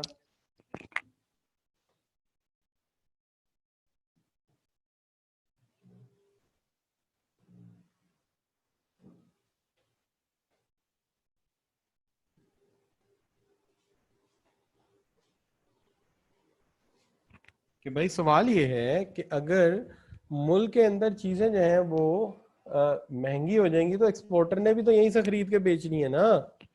तो लिहाजा जरूरत इस अमर की है कि इन्फ्लेशन को मुल्क में कंट्रोल किया जाए, कम किया जाए। तो एक तो बात ये हो गई। दूसरा मसला, दूसरा मसला क्या हो सकता है? इंटरेस्ट रेट बढ़ा दें। इंटरेस्ट रेट बढ़ाएंगे तो अल्टीमेटली डिमांड कम होगी मुल्क में डिमांड कम होगी तो चीजें जो है थोड़ी सस्ती होंगी, एक्सपोर्ट होंगी। चीजें सस्ती होंगी तो एक्सपोर्ट होंगी। और एक तरीका कार क्या हो सकता है कि अब एक्सपेंडिचर स्विचिंग की तरफ आ जाए। तो यहाँ पे तरीकाकार क्या है? पहले सॉरी, इंपोर्ट सब्स्टिट्यूट बना लो, इंपोर्ट कम करो, मुल्क में इन्फ्लेशन पे कंट्रोल करो, चीजें सस्ती होंगी तो एक्सपोर्ट होंगी, और इंटरेस्ट रेट बढ़ाओ, इससे भी इन्फ्लेशन कंट्रोल होगा और एक्सपोर्ट ज्यादा बढ़ेंगी। अब सवाल ये है कि दूसरा हल क्या है? दूसरा हल ये है कि आपके मुल्क में, दूसरा हल ये है कि आपके मुल्क में टैरिफ लगा दिए जाए, टैक्सेस लगा दिए जाए, टैरिफ लगा दिए जाए, टैक्सेस लगा दिए जाए। एक मिनट बच्चों होल्ड रखिएगा, मैं आता हूं।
तो बच्चों मैं ये आपसे कह रहा था कि टैरिफ लगा दिए जाए, टैक्सेस लगा दिए जाए, इससे भी मसला हल हो सकता है। यानी बाहर से जो चीज आ रही है उसके ऊपर एक टैक्स ऐड कर दीजिए। दूसरी चीज, जो रेवेन्यू टैक्स से कमाएंगे उसके ऊपर इंपोर्टेड चीज पे टैक्स लगाएं, जिसको आप कस्टम ड्यूटी कहते हैं। वो कस्टम ड्यूटी डॉलर्स में वसूल करते हैं और वो इंपोर्ट का बिल पे करने में उसको यूज कर लेंगे। कि जो लोग इंपोर्ट करने से बाज नहीं आ रहे, करने दे इंपोर्ट। मंगाओ जी लैंड क्रूजर, मंगवा लें आप फानूस, लेकिन जितने की लैंड क्रूजर है डबल टैक्स लेंगे। तो भाई जब डबल टैक्स लेंगे तो अल्टीमेटली क्या होगा? If you charge a double tax, naturally जो एक्सपेंडिचर है वो फिर मैनेज करना इनको पड़ेगा, और उससे हम फिर कस्टम ड्यूटी लेके अपना लोन पे ऑफ करेंगे जो हमारे ऊपर चढ़ रहा है, बैलेंस डिस्टर्बेंस। दूसरा तरीकाकार ये है कि एक्सचेंज रेट कम कर देते हैं, लोअरिंग एक्सचेंज रेट, यानी अपनी करेंसी को डी वैल्यू कर देते हैं as compare to other currencies. इसका बड़ा इफेक्ट होता है। इसका इफेक्ट ये होता है आमतौर पे कि जब आप करेंसी को डिवैल्यू करते हैं, तो जैसे फर्ज कीजिए $1 जो है वो 100 रुपए का है, ठीक है जी। तो जो बंदा भी बाहर जा रहा है, फर्ज कीजिए कि आप बाहर जा रहे हैं कोई चीज खरीदारी करने के लिए, शॉपिंग करने के लिए, तो एक्चुअली आप शॉपिंग करके लेके चीजें मुल्क में आएंगे, तो आप इंपोर्ट कर रहे हैं, आप इंपोर्ट कर रहे हैं। तो मैं आपको हर 100 रुपए के अगेंस्ट $1 दूंगा। और जो बंदा यूएसए से आ रहा है मेरे मुल्क में, हकीकत में वो मेरे मुल्क से चीजें खरीद के लेके जा रहा है, वो हकीकत में मेरे मुल्क से एक्सपोर्ट कर रहा है। वो जितने भी डॉलर लेके आएगा, मैं उसे $1 लेके उसके अगेंस्ट 100 रुपए की शॉपिंग अलाउ करूंगा पाकिस्तान से। ऐसा ही है जी। लेकिन अगर मुझे एक्सपोर्ट बढ़ानी है तो मैं कहूंगा यार $1 जो है ना, अब वो 160 रुपए का है, 160 रुपए का। इस तरह आप जब मेरे पास पैसे लेने आओगे तो मैं आपसे कहूंगा भाई अब 160 रुपए दे के $1 दूंगा आपको, 100 रुपए में $1 नहीं मिलेगा। तो आप थोड़े पैसे लेके जाओगे, इसलिए इंपोर्ट, बाहर से कम चीजें खरीद के लाओगे तो इंपोर्ट कम हो जाएंगी। लेकिन वो बंदा जो वहां से आके शॉपिंग करके लेके जा रहा था मेरे मुल्क से, वहां क्या होगा? वहां पर ये होगा कि उससे मैं कहूंगा भाई तुम्हें अब $1 के अगेंस्ट मैं 100 नहीं 160 रुपए दूंगा। वो खुश हो जाएगा और वो और ऑर्डर में यहाँ प्लेस करेगा। इससे मेरी एक्सपोर्ट में इजाफा हो जाएगा। तो इससे एक नतीजा तो निकला ना जी कि अगर करेंसी डेप्रिशिएट की जाए या डिवैल्यू की जाए तो उससे एक्सपोर्ट बढ़ेंगी, इंपोर्ट कम होंगी, ठीक है जी। और अगर करेंसी जो है वो एप्रिशिएट की गई, मैंने कहा जी कि $1 अब 50 रुपए का है। तो अमेरिकन जब आएगा मेरे पास डॉलर लेने, तो मैं कहूँ डॉलर दे के रुपए लेने, तो मैं कहूँगा $1 के अगेंस्ट 100 रुपया नहीं, अब तुम्हें मिलेगा 50 रुपए, तो वो तो भाग जाएगा, जो ऑर्डर देने वो भी नहीं देगा। और आपको जब मैं कहूँगा कि अब मैं तुम्हें 50 रुपए का $1 दूंगा 100 की बजाय, तो आप तो खुश हो जाएंगे और आप जो है हंसी हंसी जाएंगे और अमेरिका से और चीज़ें खरीद के लाएंगे, तो इससे तो इम्पोर्ट ज़्यादा हो जाएंगी। लिहाजा आप ये कह सकते हैं कि अप्रिशिएट करने से, या यूं कह लीजिए कि रीवैल्यू करने से, आपकी जो करेंसी है उसके नतीजे में एक्सपोर्ट कम हो जाएंगी और इंपोर्ट ज़्यादा हो जाएंगी। तो ये आपको याद रखना है, क्योंकि जब एमसीक्यू सामने आता है तो उस वक्त आप ये एक्सचेंज की फ़िलॉसफी नहीं याद कर सकते। अगर फ़िलॉसफी याद करोगे फिर एमसीक्यू हल हो चुका। लॉजिक या जो मंतक मैंने बताई है ये सिर्फ मेरे लेक्चर का हिस्सा है। जहां एमसीक्यूज का मामला है वहां ये टेबल याद होना चाहिए। अगर ये टेबल याद है तो फिर आप आंसर दे सकते हो। वो क्या कि डेप्रीशिएट करने से एक्सपोर्ट बढ़ेंगी, इंपोर्ट कम होंगी, और अप्रिशिएट करने से एक्सपोर्ट कम होंगी, इंपोर्ट ज़्यादा होंगी। तो you have to member it by heart. Depreciation export ज़्यादा, इंपोर्ट कम, एप्रिसिएशन इंपोर्ट कम, एक्सपोर्ट कम, इंपोर्ट ज़्यादा। तो ये आपको याद करना पड़ेगा। क्लियर जी? चले, which of the following policy for correcting a balance of payment deficit is an expenditure reducing strategy? इसमें से expenditure reducing strategy कौन सी है जी? जी शाबाश बच्चों। तो इसके अंदर जो एक्सपेंडिचर रिड्यूसिंग स्ट्रेटेजी है वो है आपकी, you can say,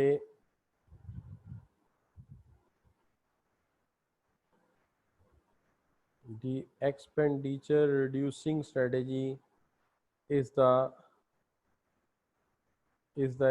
cutting the level of expenditure, while currency devaluation, imposition of tariff and quotas, these all are the part of expenditure switching strategies, the part of expenditure switching। ये देखिए, tariff लगाना, कोटा लगाना, tariff लगाना, कोटा लगाना, currency को devalue करना, ये सारे जो हैं ये किसका हिस्सा है? ये है एक्सपेंडिचर स्विचिंग का। और एक्सपेंडिचर रिड्यूसिंग में आप अखराजात कम कर सकते हैं। तो ए ऑप्शन पिक करनी पड़ेगी आपको। अब ये तो आपको मैंने याद करा दिया कि अगर करेंसी को एप्रिशिएट करोगे एक्सपोर्ट कम होंगी, इंपोर्ट ज़्यादा होंगी, और अगर आप डेप्रिशिएट करोगे, डिवैल्यू करोगे, तो एक्सपोर्ट बढ़ेंगी, इंपोर्ट कम हो जाएंगी। अब यहाँ पे आप कहेंगे सर आपने तो यहाँ 40 और 20 लिखा हुआ है। यार ये असल में पिछले साल यूज़ कर रहा था ना यही स्लाइड, तो उस वक्त ऐसा ही था कि एक्सचेंज रेट 80 की मिसाल दिया करते थे थोड़े दिन की बात। अब तो अल्लाह माफ़ करे ये डबल पे चला गया। मेरा ख्याल है ये 160 रुपये हो गया। अभी मैंने पिछले दिनों मुझे किसी ने पैसे भेजे थे तो 100 वेस्टर्न यूनियन से, तो 163 रुपये 73 पैसे का $1 था। 173 रुपये, सॉरी 163 रुपये 73 पैसे, यानी कि 163.73 इतने का था $1। मुझे अच्छी तरह याद है, ये पिछले दिनों कुर्बानी करनी थी तो किसी ने वहाँ से मुझे पैसे भेजे थे कि हमारे लिए एक जो है ना वो बैल में हिस्सा डाल दो, तो उस वक्त मुझे एक्सचेंज रेट पता चला था। अच्छा बच्चों, तो ये है सूरत। अब करते हैं बात हम इसके ऊपर, विच of the following would not correct the balance of payment deficit. इसमें से कौन सा ऐसा जो payment balance of payment deficit को करेक्ट नहीं कर सकता?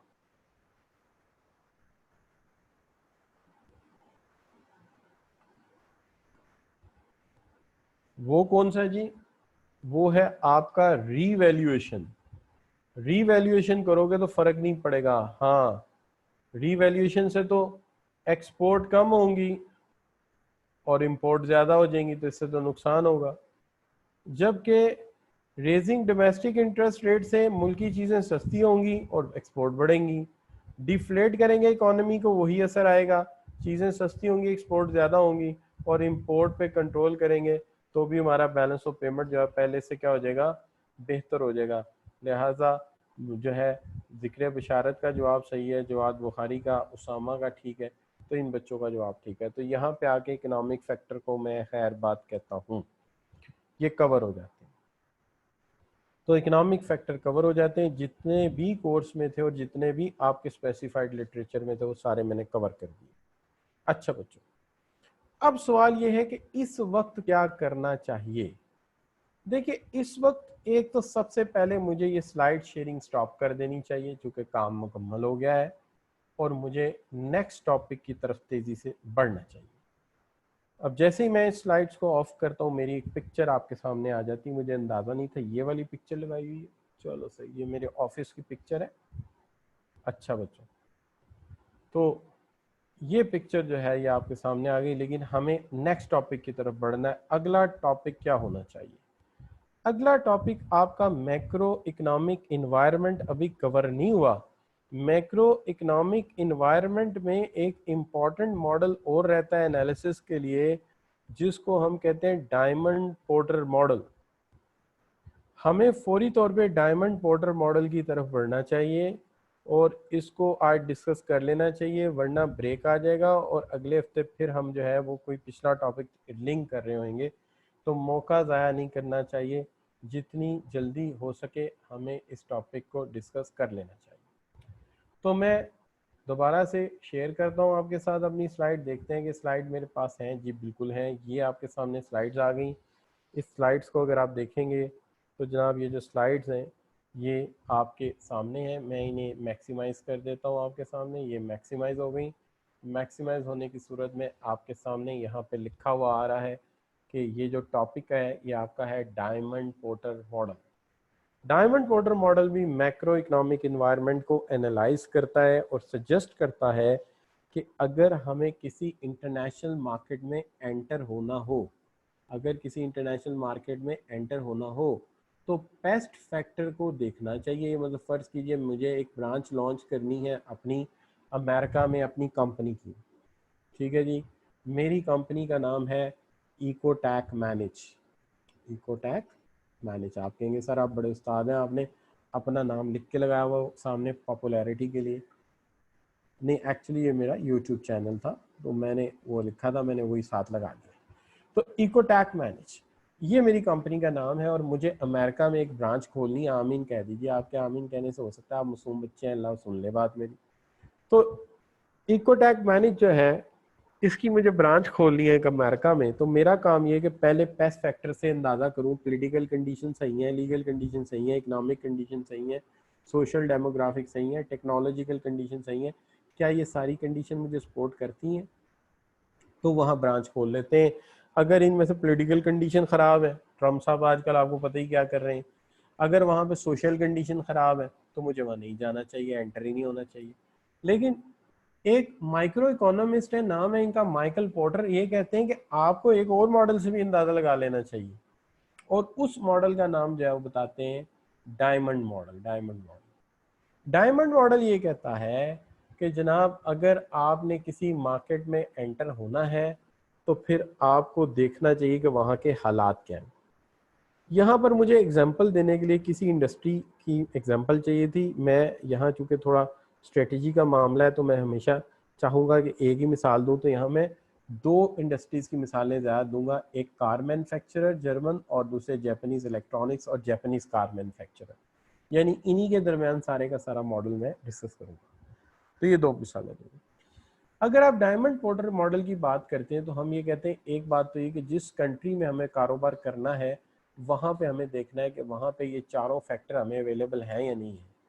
अगर ये चारों मॉडल हैं तो यकीनी चारों फैक्टर हैं तो फिर अल्टीमेटली हम सस्टेन कंपेटिटिव एडवांटेज लेके जो है अपनी फील्ड में कामयाबी के साथ दाखिल हो सकते हैं।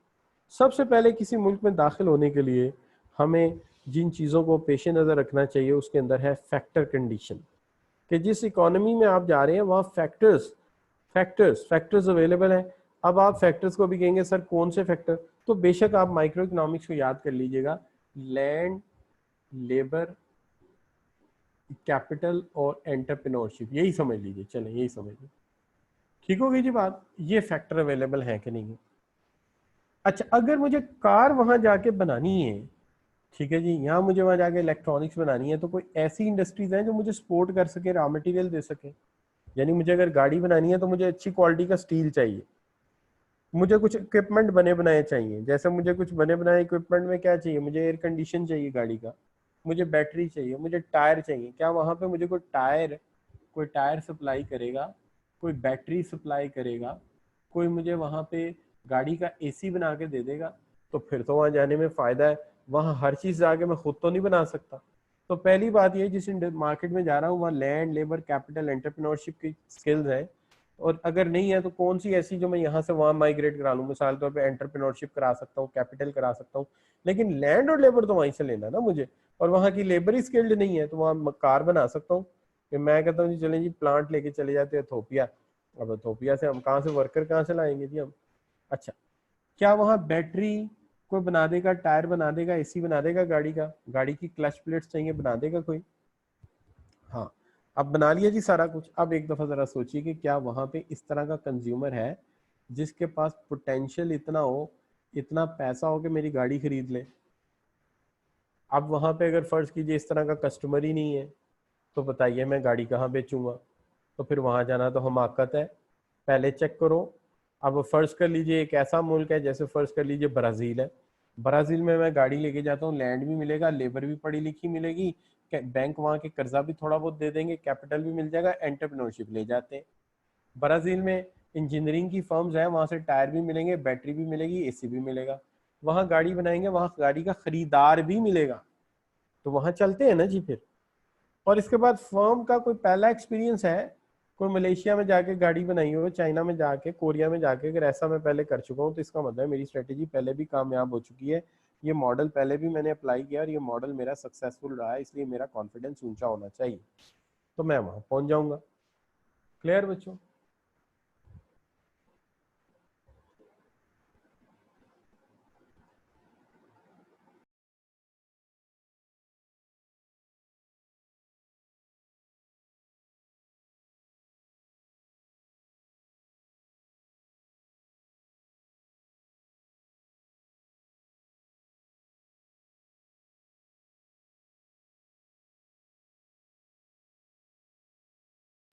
अच्छा बच्चों, तो ये सारी की सारी सिचुएशन जो है राइज कर गई हैं।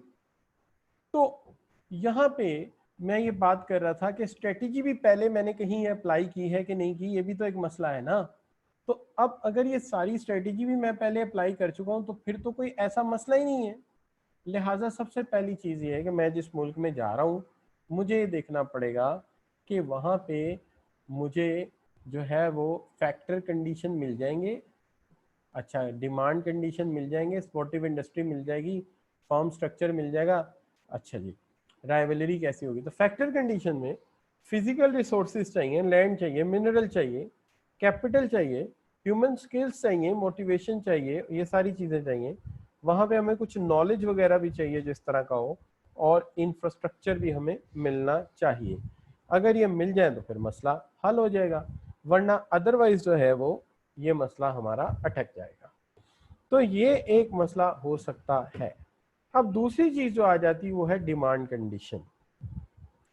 अब ये जो अगला मॉडल आ गया डिमांड का, इसके ऊपर थोड़ा सा हमें सोचो विचार करने की जरूरत है कि हम इसको कैसे आगे लेके चलेंगे।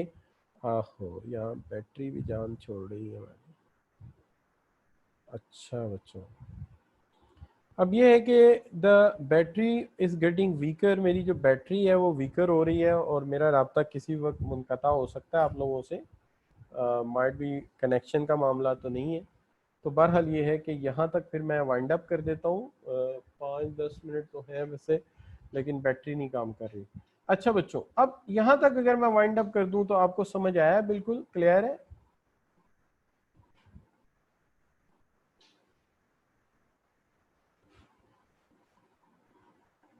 जी बच्चों, I am listening to you. यहाँ तक आपको क्लियर है? थैंक यू वेरी मच बच्चों, बहुत शुक्रिया आपकी हौसला अफजाई का। तो मैं यहाँ पे इसको वाइंड अप कर दूंगा। उसकी वजह ये है कि मेरा कनेक्शन जा रहा है बिजली का और यूपीएस भी डाउन है, और बाहर आंधी की वजह से लाइट भी बंद हो गई है, ओके बच्चों, सी यू इंशाल्लाह इन द नेक्स्ट वीक। मैं नेक्स्ट वीक एक आध एक्स्ट्रा क्लास करने की कोशिश करूंगा इंशाल्लाह। ओके जी, अल्लाह हाफिज़। तो ये डायमंड पोर्टर मॉडल दोबारा डिस्कस करेंगे। Okay nice, thank you.